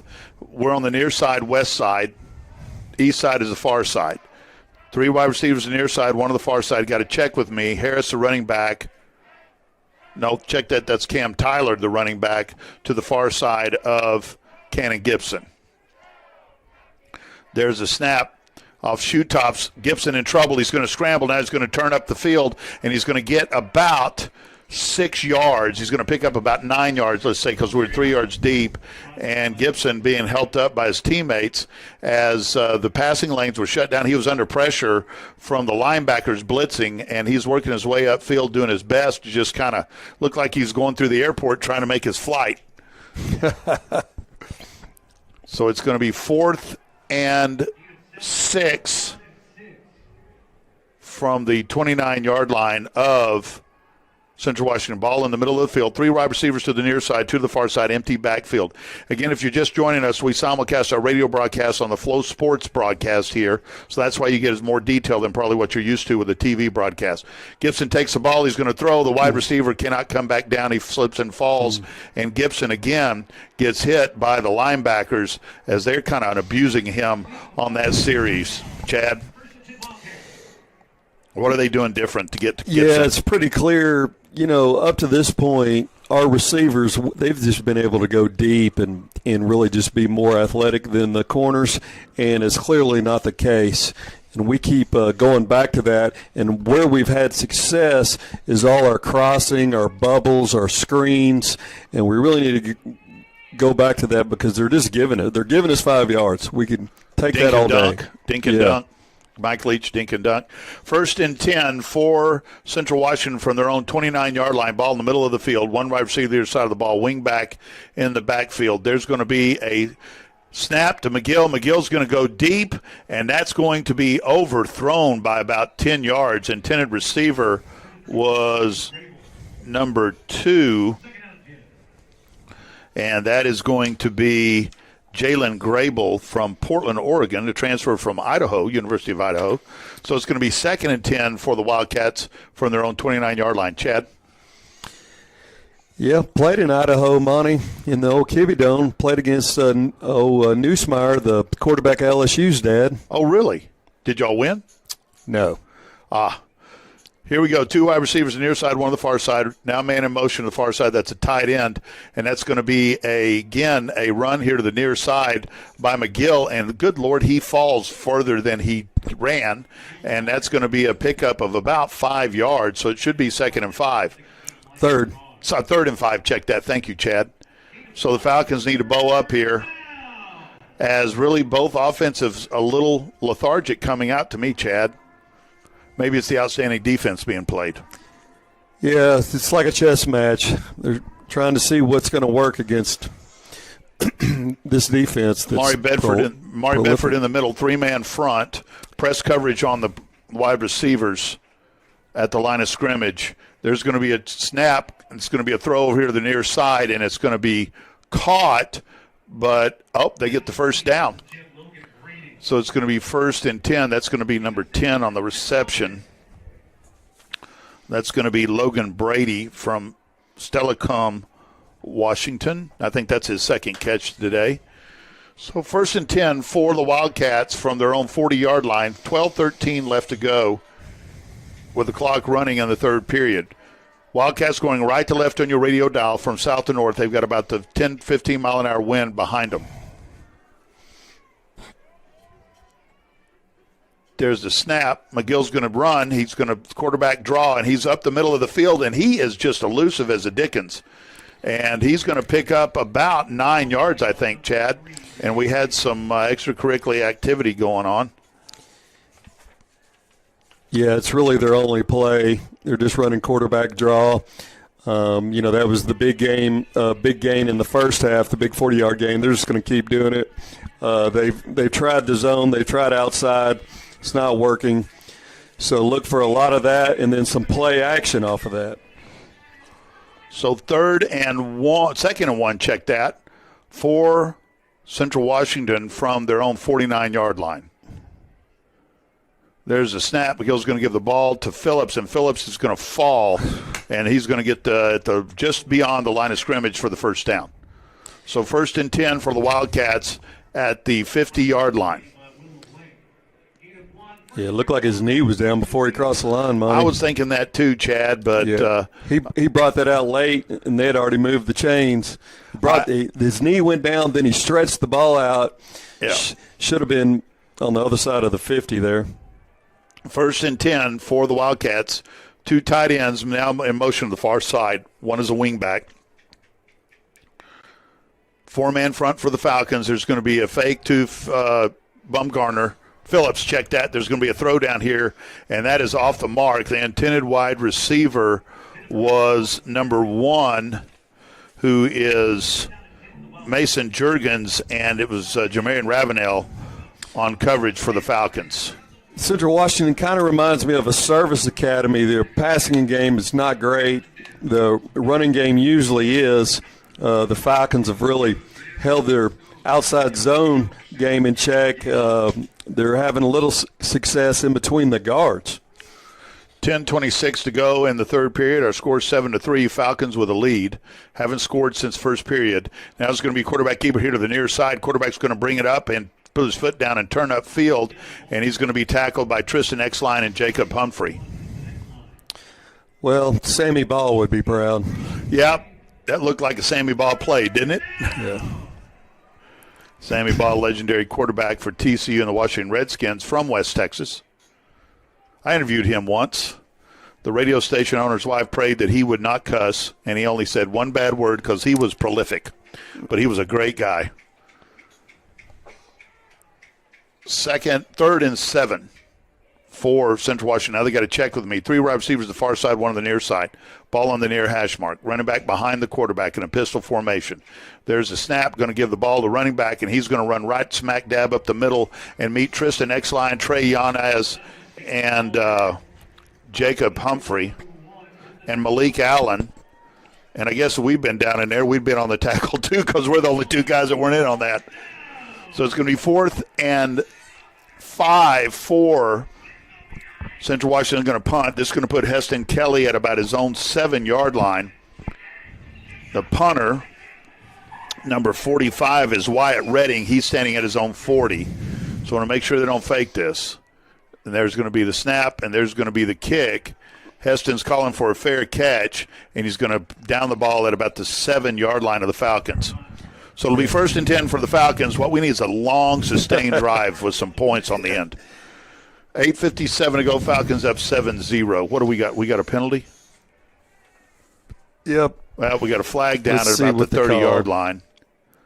Illegal cheating on somebody.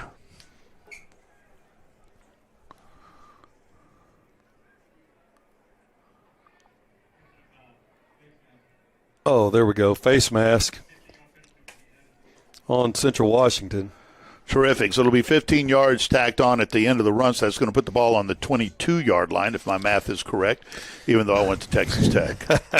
Well, that was the big penalty because it was a great punt by the punter. He did the old chip shot right at the 5-yard line, and it's one of those where you have to fair catch it because if you don't, they had people that were just going to down it right on the 1. Right. Let's continue that here after this break. This is Falcon Football. This is Media Timeout. Falcon.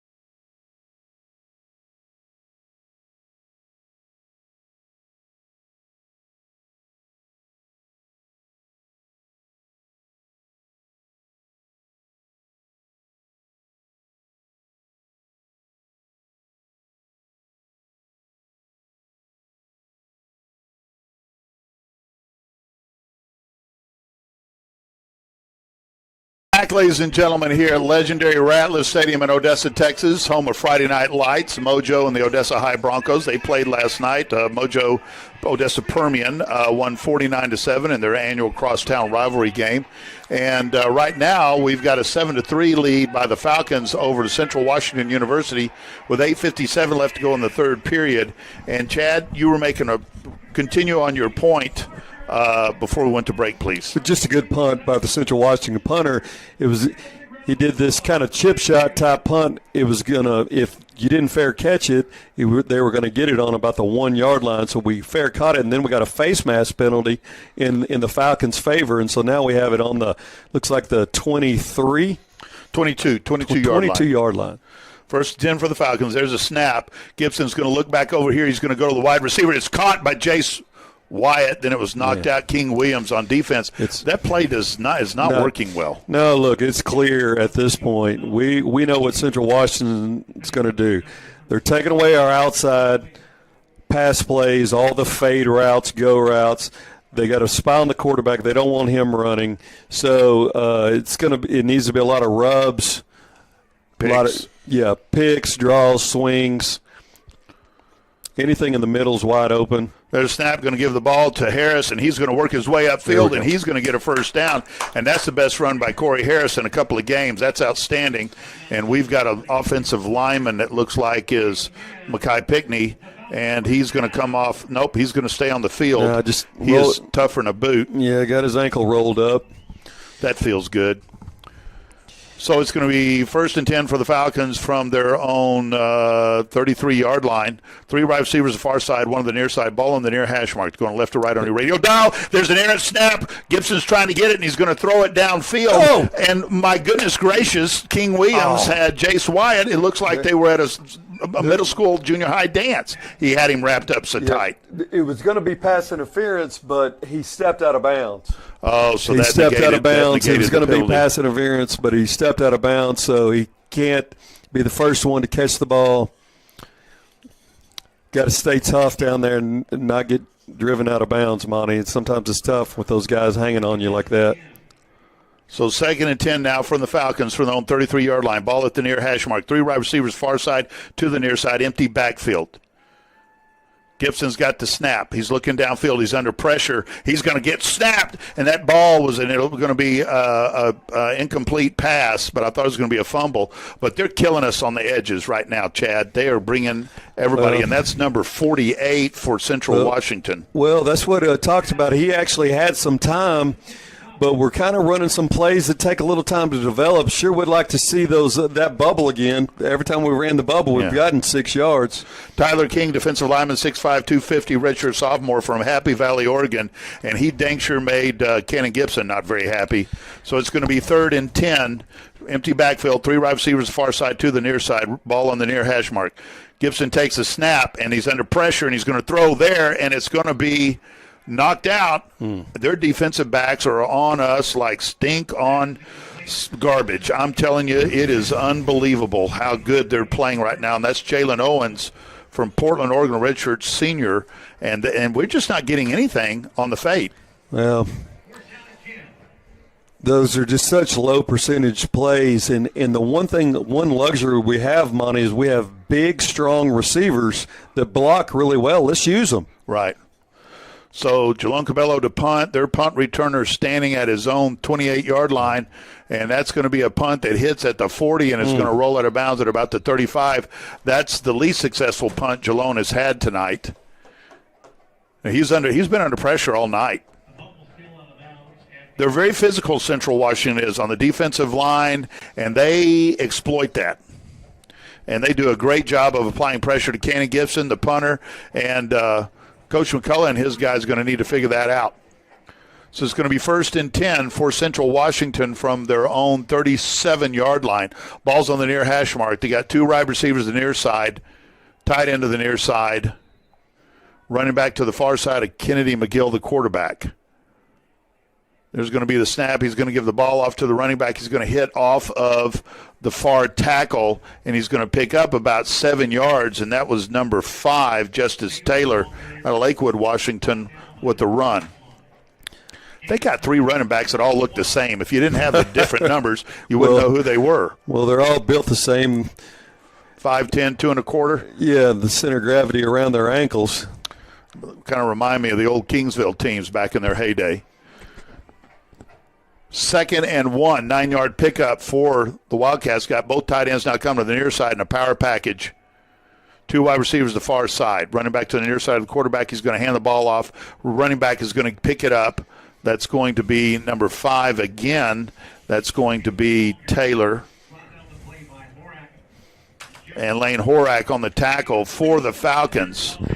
So it's going to be 1st and 10 for the Wildcats from their own 49-yard line. Getting a little momentum here, 6:56 to go, clock running in the 3rd period. Falcons up 7-3. I feel like we're behind. I just don't think 4-point lead is going to be enough. You feel that way because the 2nd and the 3rd quarters been mostly Central Washington. Yep. Man in motion here to the near side. There's going to be a snap, going to give it off to the running back again. He's going to go off for a tackle. He's going to pick up about 6-7 yards, and that's Taylor again. And he's in a rhythm. And, Chad, when a running back gets in a rhythm like that, you just want to keep feeding him the ball, don't you? No doubt about it.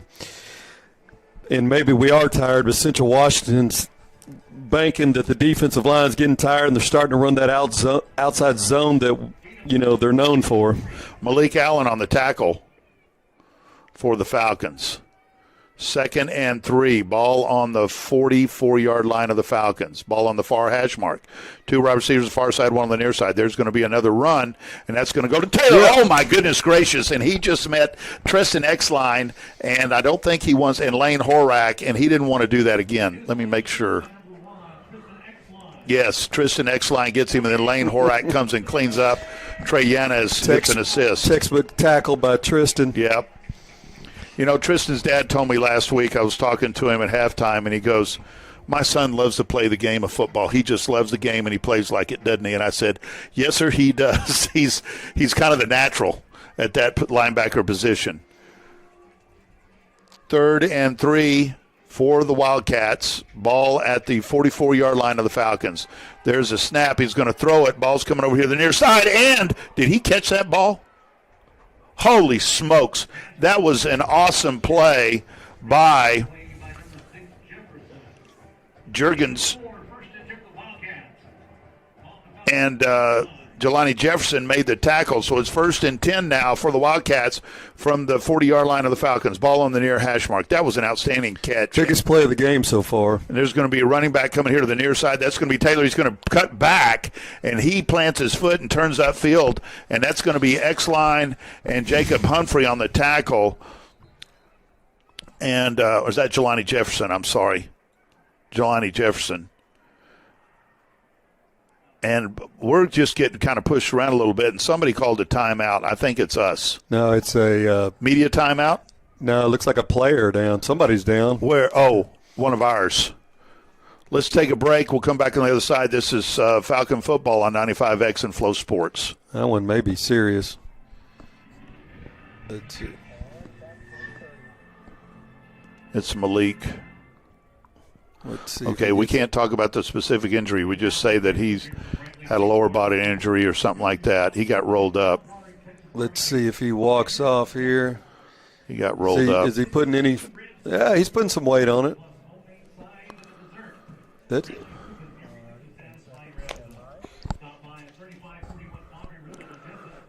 He's able to walk off.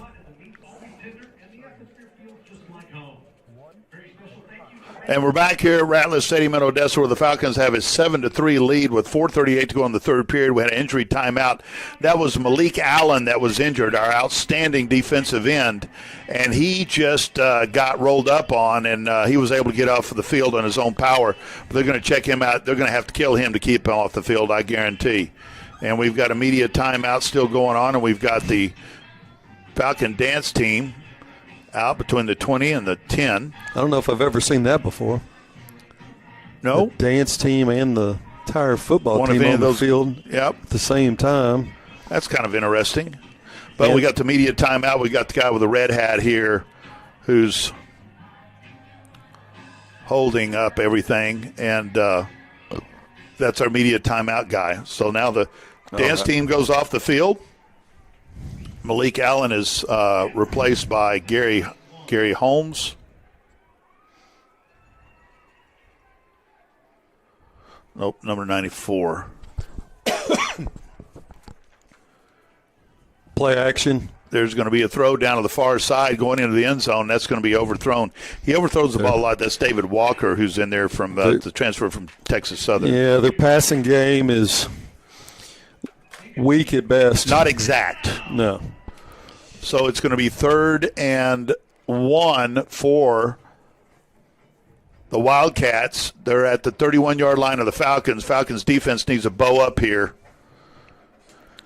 I'm guessing they're going to run it, Chad. They got Taylor back in as the running back. Got 2 tight ends coming in over to the near side in a power package, 1 wide receiver on either side of the ball.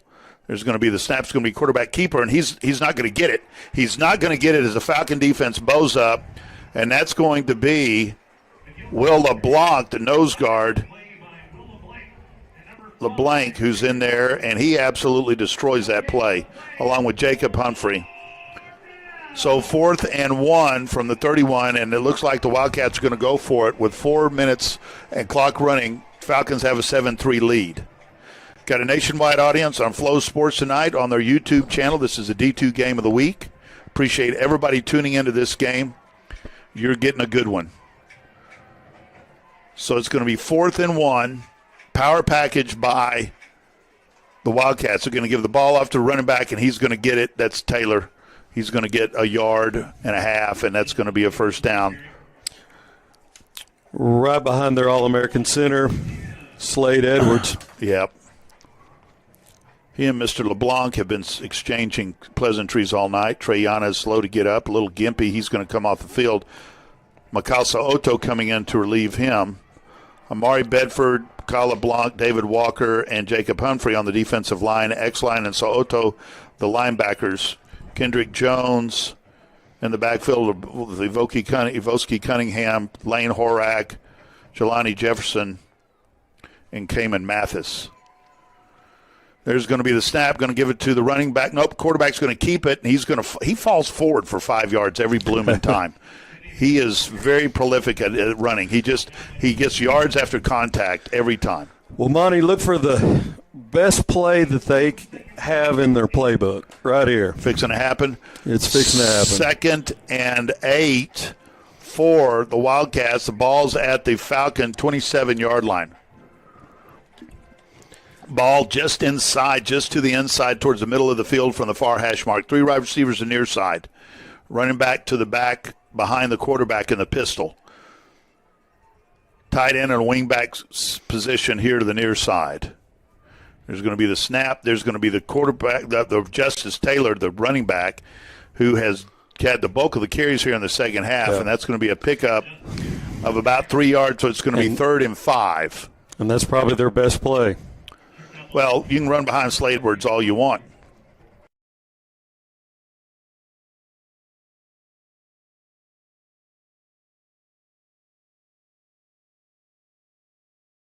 Right here. 3rd and 5, ball in the middle of the field. Ball at the 24-yard line of the Falcons. 3 wide receivers far side, 1 on the near side. Running back now moves up parallel to the quarterback near side. There's going to be the snap. It's going to be given to Taylor, and he's going to run off far tackle, and he breaks tackles. He's at the 5. He's in for the touchdown. Holy smokes. 24-yard run off the far tackle, and that's the side Malik Allen is not on. As Lane Horak had him and couldn't pull him down. Wasn't from lack of effort, but that is an outstanding drive and play by the Central University Wildcats. Got to give credit where credit's due. Central Washington University Wildcats, I should say. David Weber, the kicker from Switzerland. There's a snap, ball's down, kick is up. And it just feels like the air has gone out of the balloon here, Chad. Well, I don't know about that, Monty, but basically Central Washington's tried everything. They have tried everything in the playbook, and they said, look, the only success that we've had is running right behind Slade, and their bread and butter is the zone that we talked about, and they said this is what we're going to do. We're going to run behind Slade, and then we're going to try every once in a while to run a little zone outside play, what they did right there, and they were able to break a couple of tackles and just beat us to the punch. Well, a minute 22 left in the third quarter, so we've got that plus the entire fourth quarter, and I don't mean to be Donnie Downer here. I'm just saying we've not had a lot of success in the second and third periods with our offense, and I'm sure Coach McCullough is going to reach deep into his tricks bag and get things going as we've got the kickoff to come, and that's going to be Aiden Serrano back deep, the Midland native from Midland Legacy. Are we missing the guy? 5. Nope. Serrano's standing at his own 5-yard line.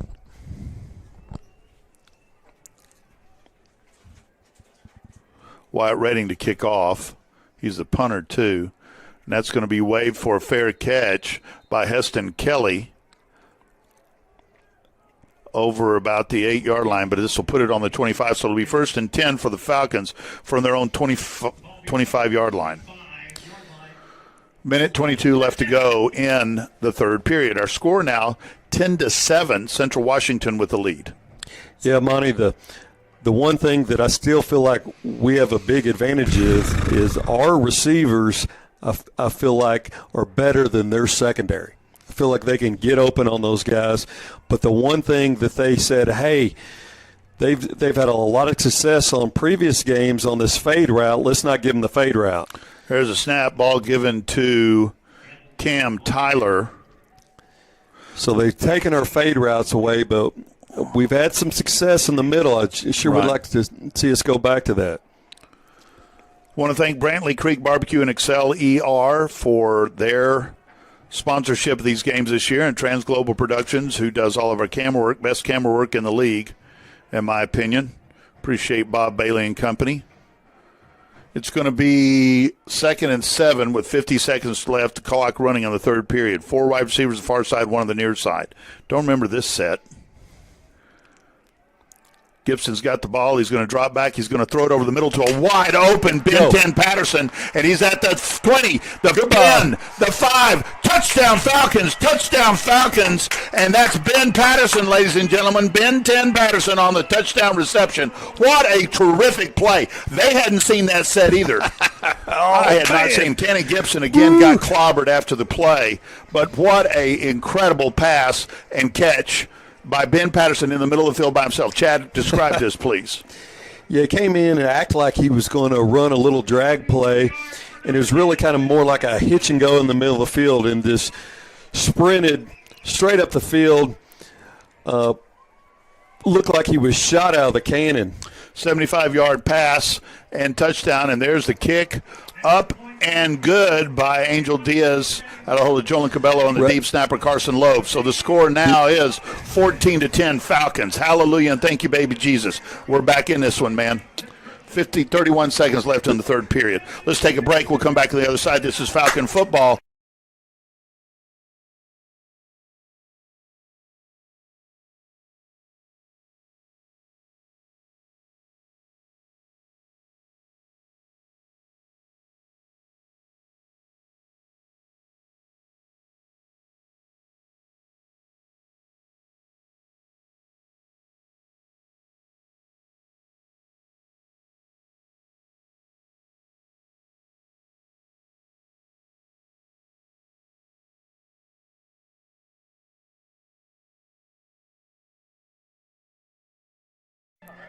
And we're back, ladies and gentlemen, here at legendary Rattler Stadium, where your Falcons have just gone up 14-10 by virtue of a 75-yard pass from Kenny Gibson to Ben 10 Patterson right down the middle of the field. And Angel Diaz. What'd you say?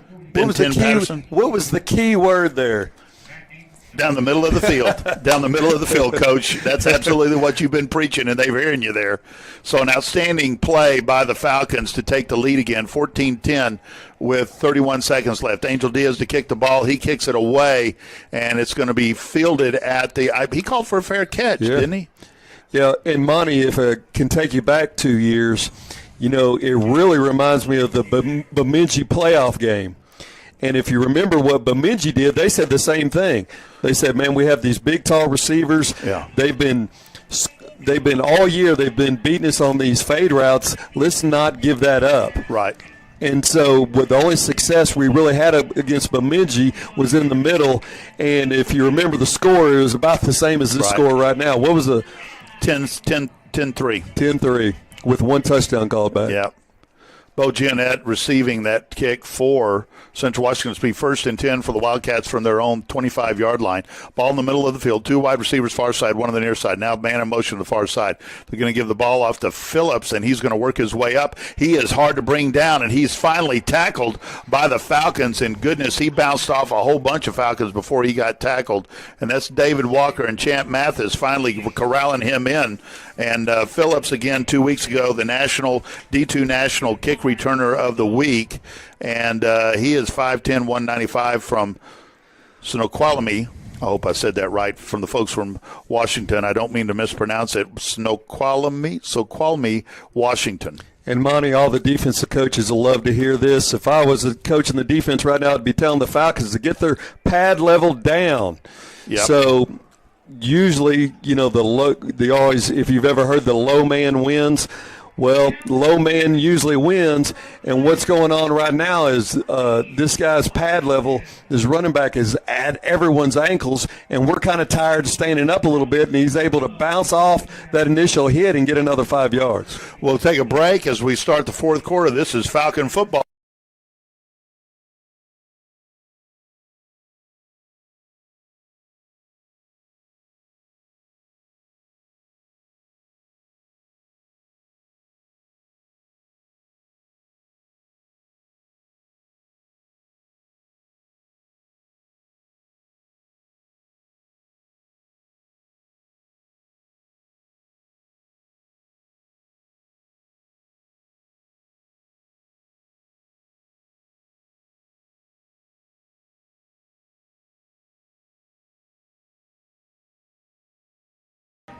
And we're back, ladies and gentlemen, here at legendary Ratliff Stadium in Odessa, Texas, where right now we've got the Permian Cheer Squad, Odessa Permian Cheer Squad, Friday Night Lights Cheer Squad for those out of state, on the field doing their thing. And again, Permian won last night in the crosstown rivalry with Odessa High, 49-7. And we've got a heck of a ball game here as the Falcons went down 10-7, and by virtue of a 75-yard touchdown pass from Gibson to Patterson, the Falcons are now up 14-10. Chad, you've had a chance to look over these. We're going to start the fourth quarter, but we need to talk about these stats here in a minute. Well, the two big stats is time of possession, Central Washington, 28 minutes and 1 second, and then 181 yards rushing. So here we go. 1st and 10 for the Wildcats. They're going left to right on your radio dial. That's north to south. They're going into the wind of about 10 miles an hour. There's going to be a handoff to Phillips, and he's going to work his way up, but he's going to pick up about 6 yards for enough for the first down. He's brought down by Will LeBlanc and Jelani Jefferson. So it's going to be 1st and 10 for the Wildcats from their own 36-yard line on the near hash mark. Chad? Yeah, it looks like they're starting to run more of that zone that we talked about that they tried in the first quarter, running that outside zone, but they were not successful. 4-man defensive front for the Falcons. Wing back on the far side. There's a snap.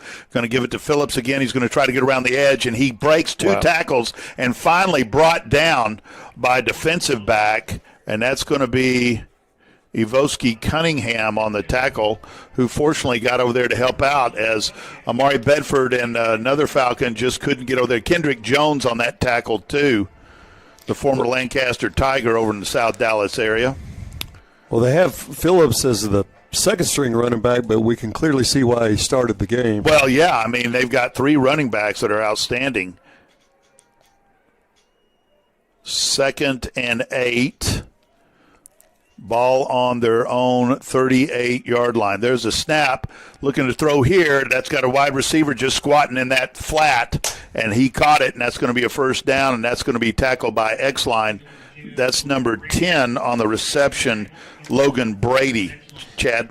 Yeah, high percentage curl route, and we just missed a tackle. He was able to get another 5-6 yards off that. 13-18 to go in the contest. 14-10 Falcons with a lead.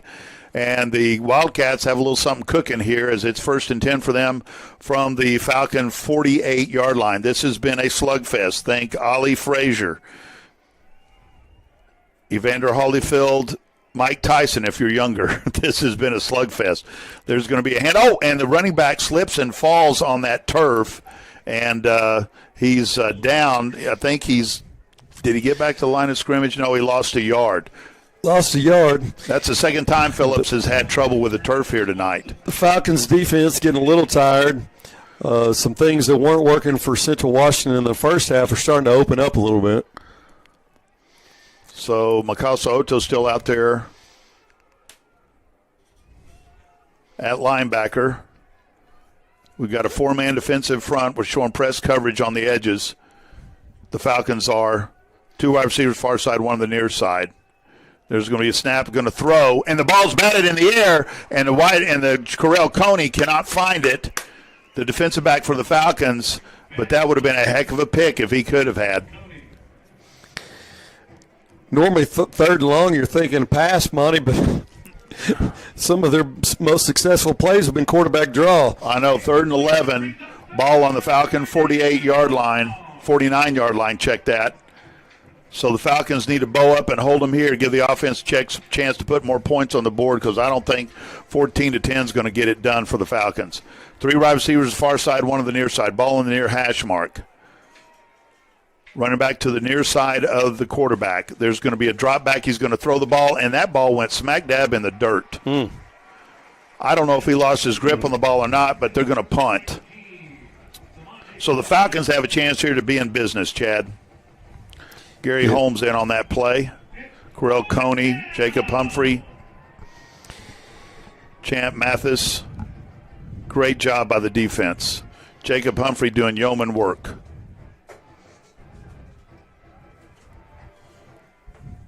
they line up kind of strange, about 5 yards from the snap, from line of scrimmage to punt. And there's going to be a booming punt, and that's going to be caught by Heston Kelly at the 10-yard line. And it looked like he was going to run, and they quickly got down there. There was about 7 Wildcats. They bring him down. It's going to be 1st and 10 from the Falcons for their own 12-yard line. Chad? Yeah, you know, it looked like for a second Central Washington was going to do that long possession game that they're known for, and we were able. Falcons defense was able to stuff them. It was really good stand right there. So Falcons offense are going to have to put another one on the board, don't you think? I do. We need at least one more touchdown. I'm not comfortable with this lead at all. 4-point lead for the Falcons, 14-10. 12:01 left in the fourth period, and a classic matchup here between two very, very good football teams. 3 wide receivers to the far side, 2 to the near side. There's going to be a quick hitter out bubble screen that's going to go to Heston Kelly. He's going to weave his way up. He's going to pick up about 4, I think, Chad, before he's brought down. All day. You want to take out the fade routes? Okay, well, we'll go side to side. Old Art Briles, Baylor football. Spread everyone out, and that'll really open up some lanes later. Colin Mathis come in, yeah. Heston coming out. It's going to be 2nd and 5 for the Falcons. Ball at the far hash mark there. They're going to hand the ball off, and it's going to Corey Harris, and he's going through line. And the deadgum white hat just threw a flag, which is not good for the offensive line.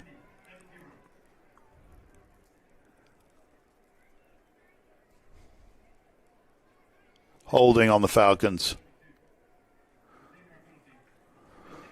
So we're going to be a 10-yard penalty repeat of down. So it'll be 2nd down now and 15 for the first.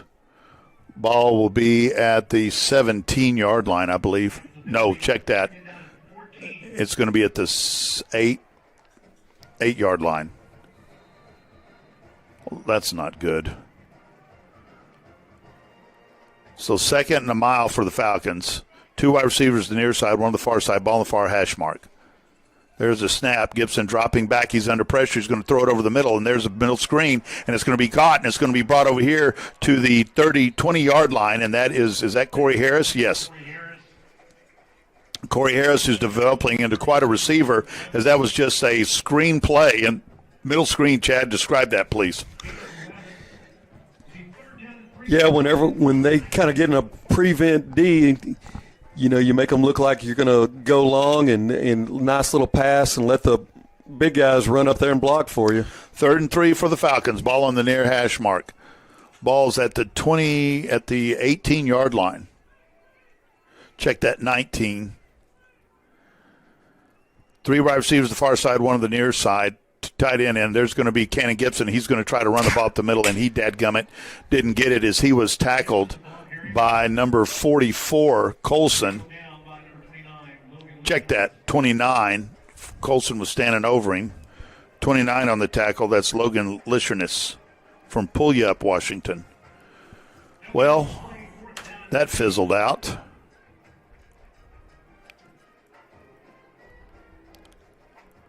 We're missing a guy on the offensive line. They get one in. Jalone Cabello to punt. He's standing at his own 5-yard line. There's a snap. Punt returner's at his own 35. He's going to drop back about 3 yards, and first gunner misses him, second gunner misses him. Now the third one's going to wrap him up, and they're going to tackle him at about the 47-yard line.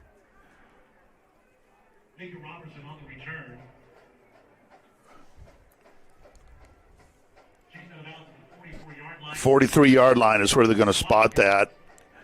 And that's number 38 who had a hold of him and knocked him out of bounds. That's going to be Gabe Ponce, 6 foot, 220-pound junior from Chico, California, out of Butte College in California. 1st and 10 for the Wildcats from their own 44-yard line. Ball on the far hash mark, going left to right on your radio dial. That's north to south. Wind has died down to about 5-6 miles an hour. 3 wide receivers near side. They're going to give it to Taylor, and he's going to fall forward for about 5 yards, it looks like. So it'll be 2nd and 5. We do not need to let them get a sustained drive going, Chad. No, and 2nd and 6. yeah, they're known for that time of possession and kind of like a service academy, just Eating it up. eat up the time. And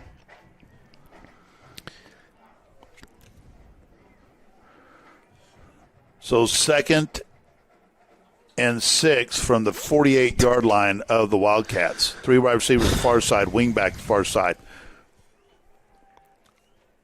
Man in motion here to the near side. There's going to be the snap. It's going to go off to Justice Taylor again, and he's going to be drugged down from behind the scene there, and that's going to be, I believe that's Cayman Mathis, yes, on the play.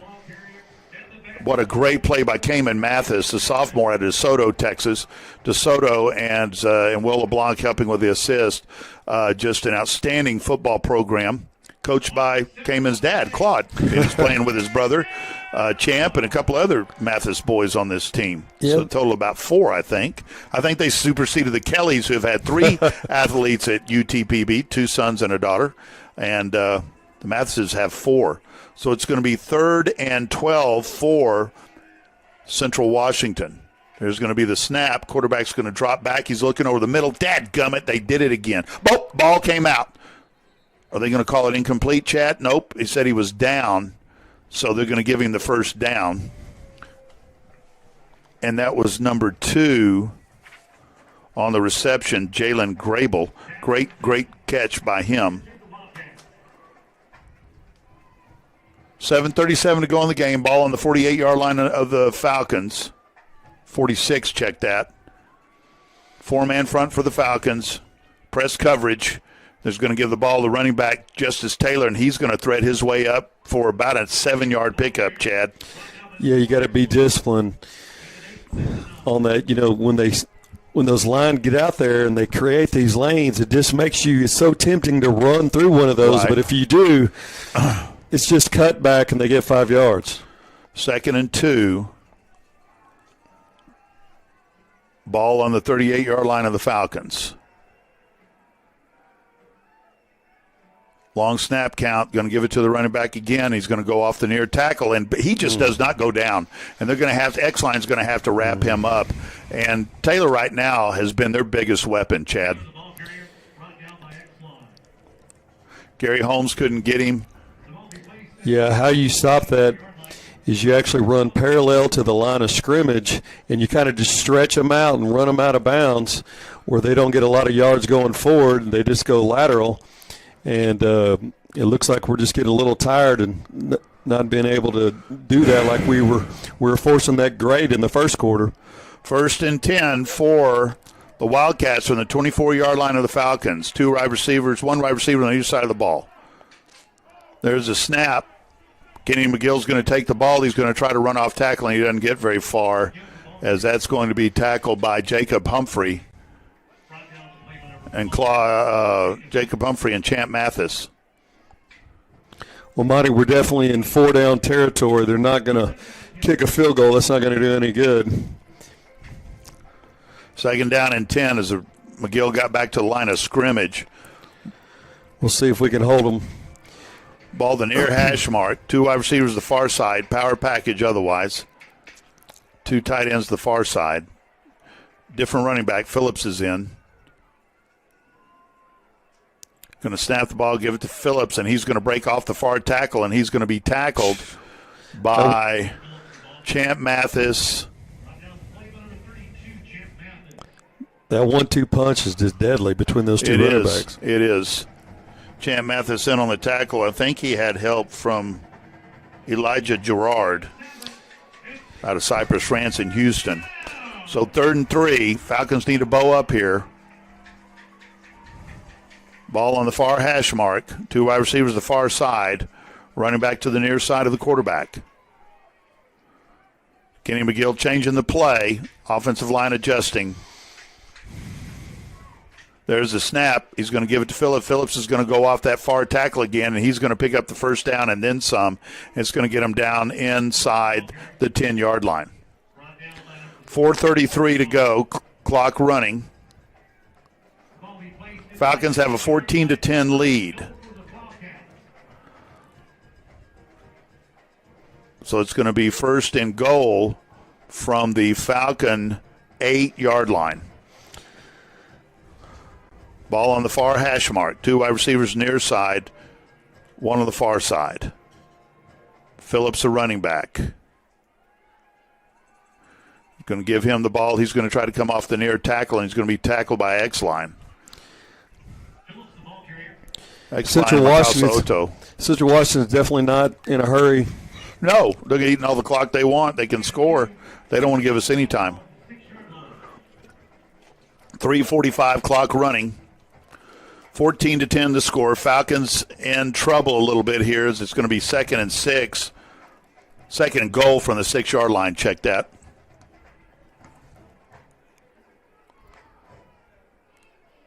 Three wide receivers to the near side. Ball in the middle of the field. 1 wide receiver to the far side. Taylor, the running back. There's going to be the snap. It's going to be a quarterback draw, and he's going to get into the end zone for a touchdown. So X-Line couldn't get him down, so that's 7 points for the Wildcats. That's going to make our score 16-14 with 3:15 to go in the contest. Chad? Not much to say there. I just drove it down the field. David Weber out of Switzerland in to kick the ball, the point after attempt. And again, the crowd goes kind of very quiet here at Ratliff Stadium. Their ball's up, it's good, and that's going to make the score 17-14. Central Washington with a 3-point lead with 3:15 to go in the contest. We're going to take a break, come back on the other side, let Chad tell us what's going to happen. This is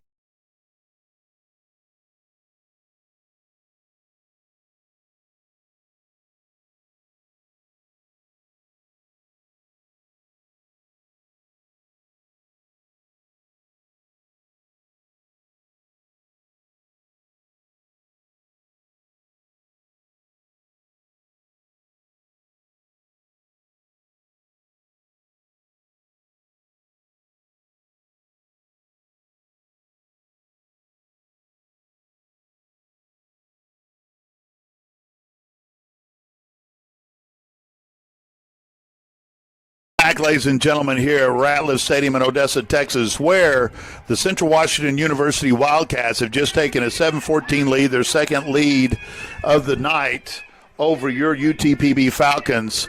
And there is 3:15 left, and we're waiting for the kickoff as they're still in immediate timeout. And we want to make sure that the Falcons get on the field, get that ball, and get down the field and score at least a field goal to tie it to go into overtime or to get a touchdown to win this game. So it's all the onus now is on the Falcon offense and the Central Washington defense.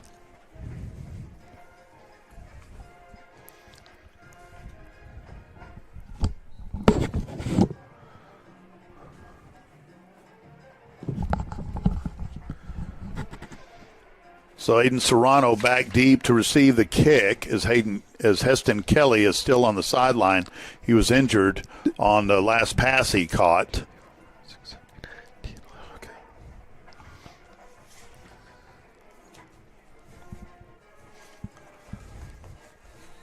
Kickoff will be done by Wyatt Redding, who's also the punter. Serrano standing at his own 8-yard line. There's a kick. It's going to go deep, and that's going to go into the end zone for a touchback. It'll be 1st and 10 for the Falcons from their own 25-yard line. The ball will drop into the end zone for a touchback. So we'll see what Coach Chris McCullough and the number 4 team in the nation, the University of Texas Permian Basin Falcon football team offense, has in store for the last 3 minutes, 15 seconds of this contest as they're down 17-14.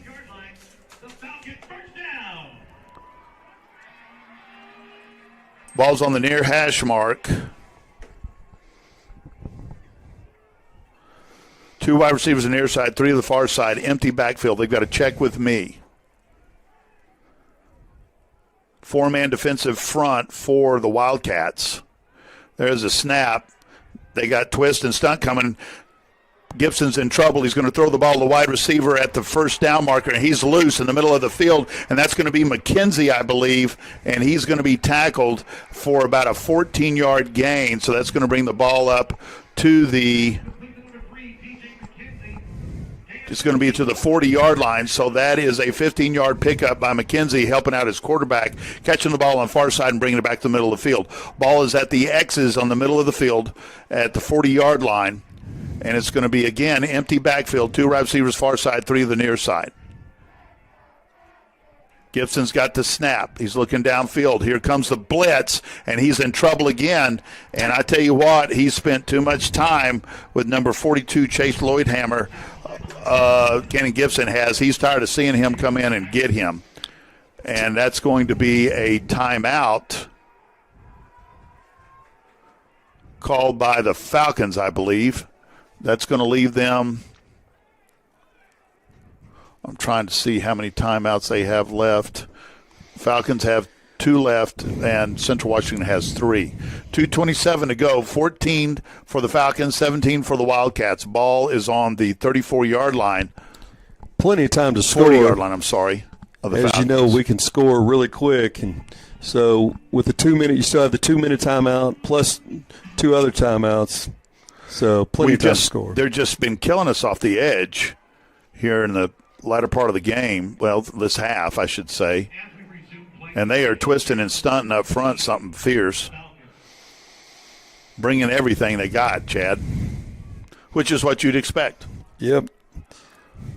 So 2nd and 16 from the Falcons. Ball is at the 34-yard line of the Falcons. Ball's in the middle of the field. 3 wide receivers on to the near side, 2 on the far side. Empty backfield. There's a snap. Gibson's got the ball. He's looking. He's under pressure. He's going to come here to the near side. Now he's going to scramble to the far side. He's got to tuck the ball. He's got to run. They got a spy on him. He's going to pull him down at about the 42-yard line. So he's about 2 yards beyond the original line of scrimmage. Gain of 6. So 3rd and 9. Gain of 7. 3rd and 9 for the Falcons. Ball at the 41-yard line, and that's going to be a timeout by UTPB. We're going to take the break with them, come back on the other side. This is Falcon Football on 95X and Flow Sports.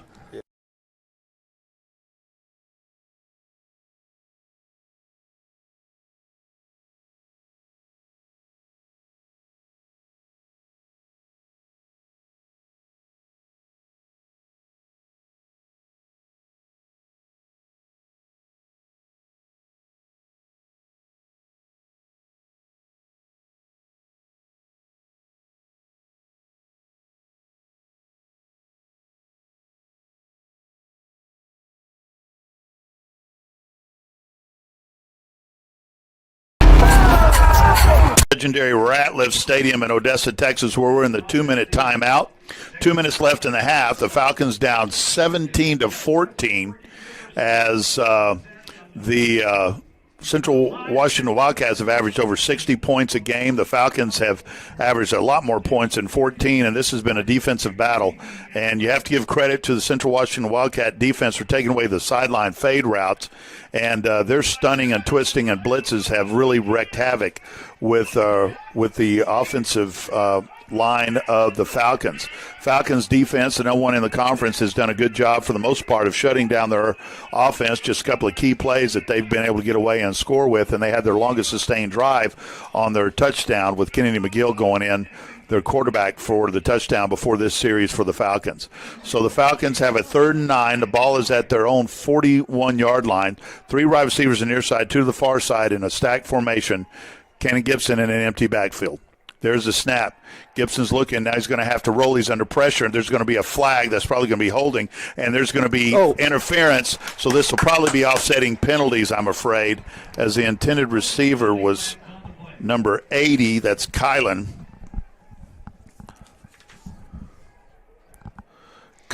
Mathis. But I think this is going to be offsetting, Chad, because the white hat threw a penalty behind the line of scrimmage. Nope, sorry, the center back judge.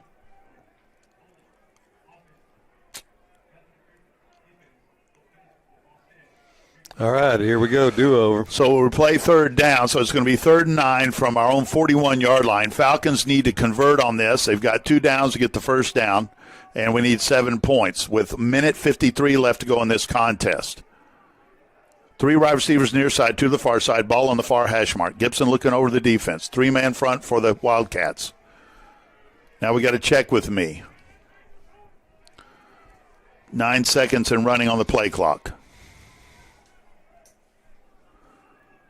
Gibson, we're getting ready, calls for the snap. 3-man front rush. He's flushed out of the pocket. He's going to throw here. Ball's knocked down. We got a flag, and I'm afraid that's going to be on an offensive line because they took a defensive lineman down, and he's letting his displeasure know.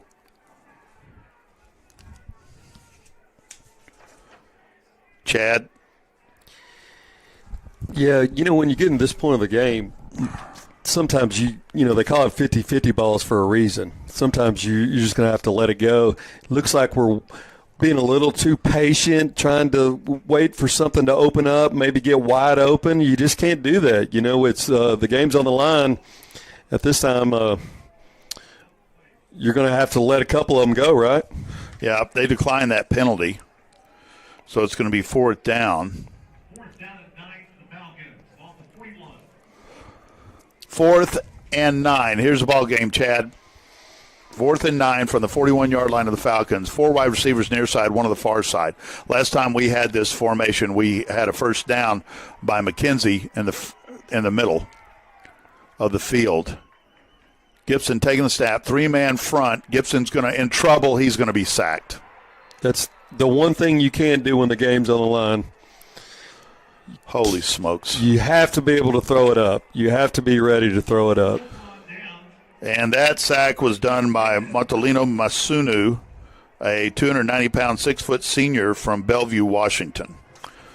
So right now, it looks like the Falcons are not going to win this game. They're going to end up losing by 17-14 with 1:45 left. That's if they can't get the ball back, but you can guarantee ball security by Central Washington will be paramount at this time.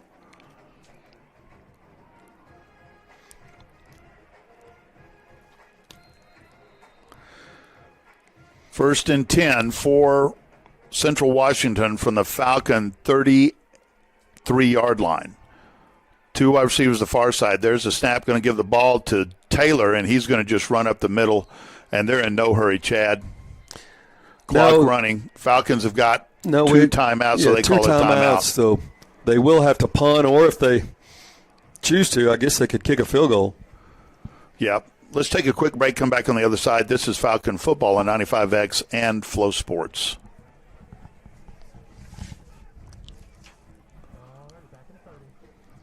The EMS checked the fluid in his lungs, so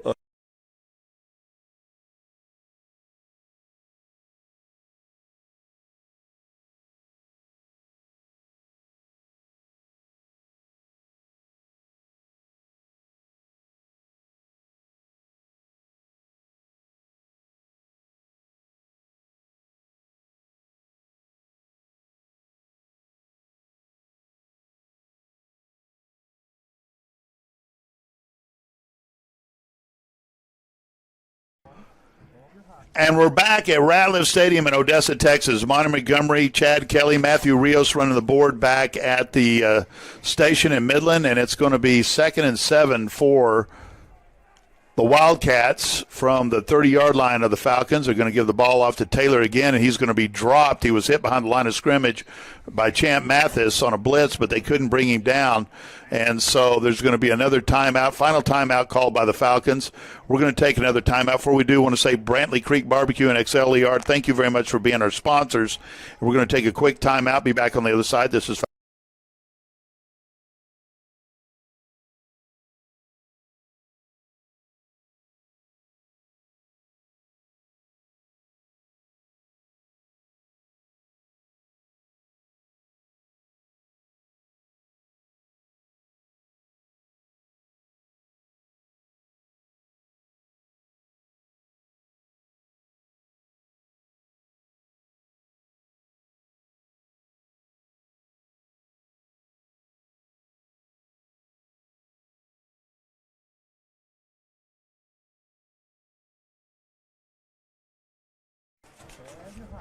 And we're back, ladies and gentlemen, at Ratliff Stadium in Odessa, Texas, where the Central Washington University Wildcats have a 17-14 lead, 3-point lead with 1:35 to go. It's third down, 3rd and 5 for the Wildcats from the Falcon 27-yard line.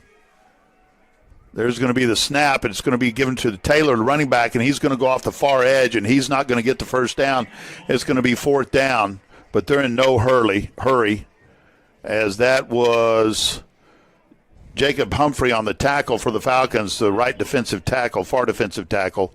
And now the clock is running, and we don't have any more timeouts, and it's going to be 4th and 4, and you can bet they're going to take all this clock and then some, get the penalty, and we'll have less than a minute for the Falcons when they get the ball back. Monty, they kicked a field goal earlier in the first half that, man, he made that with plenty of legs, so I think this is well within his distance. You think they're going to do it again? Well, you know, you run a big risk getting that blocked and running it back for a touchdown, so we'll see what they feel comfortable doing. All right, so we're going to keep it here as – did they call a timeout? Yeah. So Central Washington calls a timeout. That'll leave them with 1, I believe. Yeah, they're going to talk about what they want to do, if they want to run a play and see if they can get a first down or kick a field goal. Look for them to line up like they're going to run a play and see if they can't draw us offside, because if that happens, the game's over. Yep. And that's what happened to us last year up there. They were number 9 in the nation, and they had a critical penalty. They gave us the first down, and we were able to run out the clock. I think we won 14-13. Is that correct? Yes. So there's been 2 blowouts. The first year we played them, they beat the socks off of us. The next year when we won the conference championship in 23, we beat them pretty handily. Last year 1 point, and this right now it's a 3-point game. So these are 2 excellent ball clubs duking it out here. And if you're a football fan, I don't care who you root for, you've seen a heck of a game. So the kicker from Switzerland, David Weber, how many yards is this, Chad? Looks like about 44, exactly 44. 44-yard kick attempt here by David Weber. There's a snap, ball's up, kick is up, and it is good. So that's going to make the score 20-14 with 44 seconds left. The Falcons are going to have to score a touchdown to tie this up and get the point after to win it. So good for David Weber, good for the Wildcats as they've come down here after a slow first half start and have really turned the momentum their way in the second period, Chad. Yeah, now let's say they go on to win Central Washington. Now you get in this weird scenario where you start rooting for them, because the last thing you would want is for Angelo to beat Central Washington, and then there's this 3-way split, and then maybe you're left out of the playoffs. Yeah, because with the new super region, with the Rocky Mountain Athletic Conference, Lone Star Conference, Mid-America Intercollegiate Athletic Association, Great America Conference, 9 out of the top 20 teams are in that region. So they only take 8 teams, so someone's going to be the odd man out. So if you figure they take 2 per league, somebody's going to be left with the coal in their stocking. Well, there's still time. I'd say probably 8 plays with no timeouts left. Probably about 8 plays left with 44 seconds to get it down the field, and we do have to score a touchdown now. Aiden Serrano, the lone deep back, as Heston Kelly has been sidelined with an injury. And that ball is going to go into the oh, my goodness gracious, it dropped at the 1 yard. Serrano's going to try to take the ball. He slips, and he's going to be brought down at about the 6-yard line. Now they need to stop the clock. Holy smokes, what a great kick that was by the Wildcat kicker. That's Wyatt Redding. That ball dropped at the 1, ladies and gentlemen. I've never seen a kick that only went about 20 yards high all the way to the 1 and then had some mojo on it and actually backed up to the 2. So it's going to be 1st and 10 from the Falcons from their own 7-yard line. And we've got guys running everywhere here trying to get organized. We've got 3 wide receivers to the far side, 2 on the near side, ball on the near hash mark. Cannon Gibson getting ready to call the play out, call the cadence. There's a snap. He's looking downfield. He's standing in his own end zone. He's in trouble. He's going to throw it downfield, and that's going to be intercepted. T.J. McKenzie was the intended receiver, and that was intercepted, wasn't it? Oh, incomplete, thank goodness. I couldn't tell from my angle, Chad. Could you?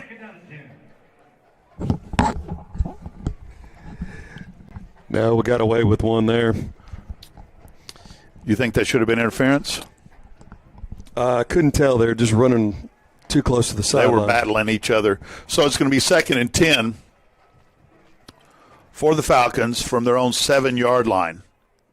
2 wide receivers far side, 3 near side. There's a snap, and Gibson's going to have to step up, and he's going to throw the ball downfield, and it's going to be picked off, and it's at the 15, the 10, the 5, and it's going to be a touchdown, Central Washington, and that's going to be picked off by number 9, who just did an outstanding job for the Wildcats there, and that's Javante Walker out of Lacey, Washington, a redshirt sophomore. So he just picked that ball up.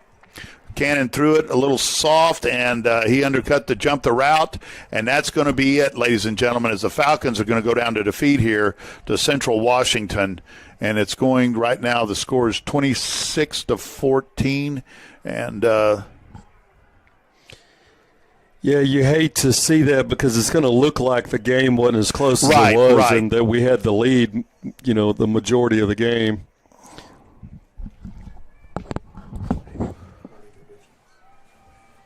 So here's a kick by David Weber, and it's up and it's good. Let me know, please. And with 18 seconds left, it's going to be 27-14, Central Washington University, who looks like they're going to come away with a win as the Falcons, if they can score 13 points in 18 seconds. That would be fantastic. But right now you have to take your hats off to you folks from Washington. You brought a little of that Mariner magic with you from last night as the Mariners beat the Detroit Tigers for the American going to the American League Championship Series with the Blue Jays. Beat them in 15 innings. I watched that last part of that game, and what a great game by the Mariners from the West Division. And a little of that Mariner magic working here tonight with Central Washington Wildcats. Not a bad thing to have, in my opinion. Mariner magic. So it's going to be Wyatt Redding, who had just an incredible kick previously, had got the ball to drop at the 1-yard line. Thought it was going to go into the end zone, and it just dropped. There's going to be the kick. Aiden Serrano standing back there, and he's going to ask for a fair catch. It's going to be 1st and 10 for the Falcons from their own 25-yard line. So this will be the first loss of the year for the Falcons as they came to this game 5-0 and 1-0, 3-0 in the Lone Star Conference, I'm sorry. And so this will be not only the first loss of the season, first loss of the league series.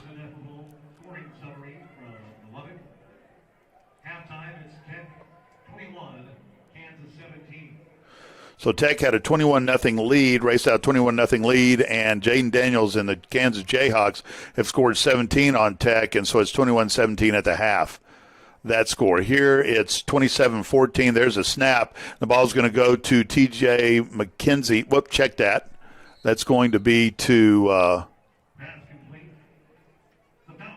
Jace Wyatt, and it's going to be a first down for the Falcons. With 10 seconds left, ball 1st and 10 at their own 45-yard line. Empty backfield, 3 wide receivers far side, 2 to the near side. There's a snap. Kenny Gibson looking to get the ball downfield. He gets it to McKenzie. McKenzie's going to run out of bounds. 3 seconds left, and he's going to have a pickup of about 8 yards.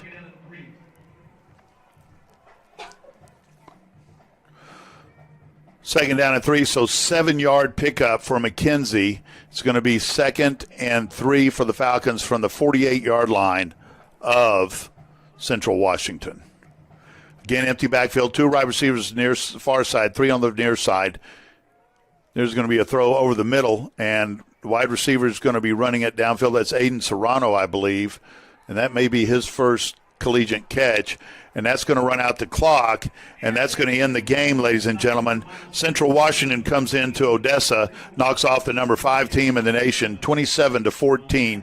You got to tip their hat to them. What an incredible performance by the Wildcats and Coach Chris Fisk and his staff, and we wish them nothing but the best going forward. We are going to have a post-game show. We're going to take a break. We'll come back and do our post-game show, bring you all the stats.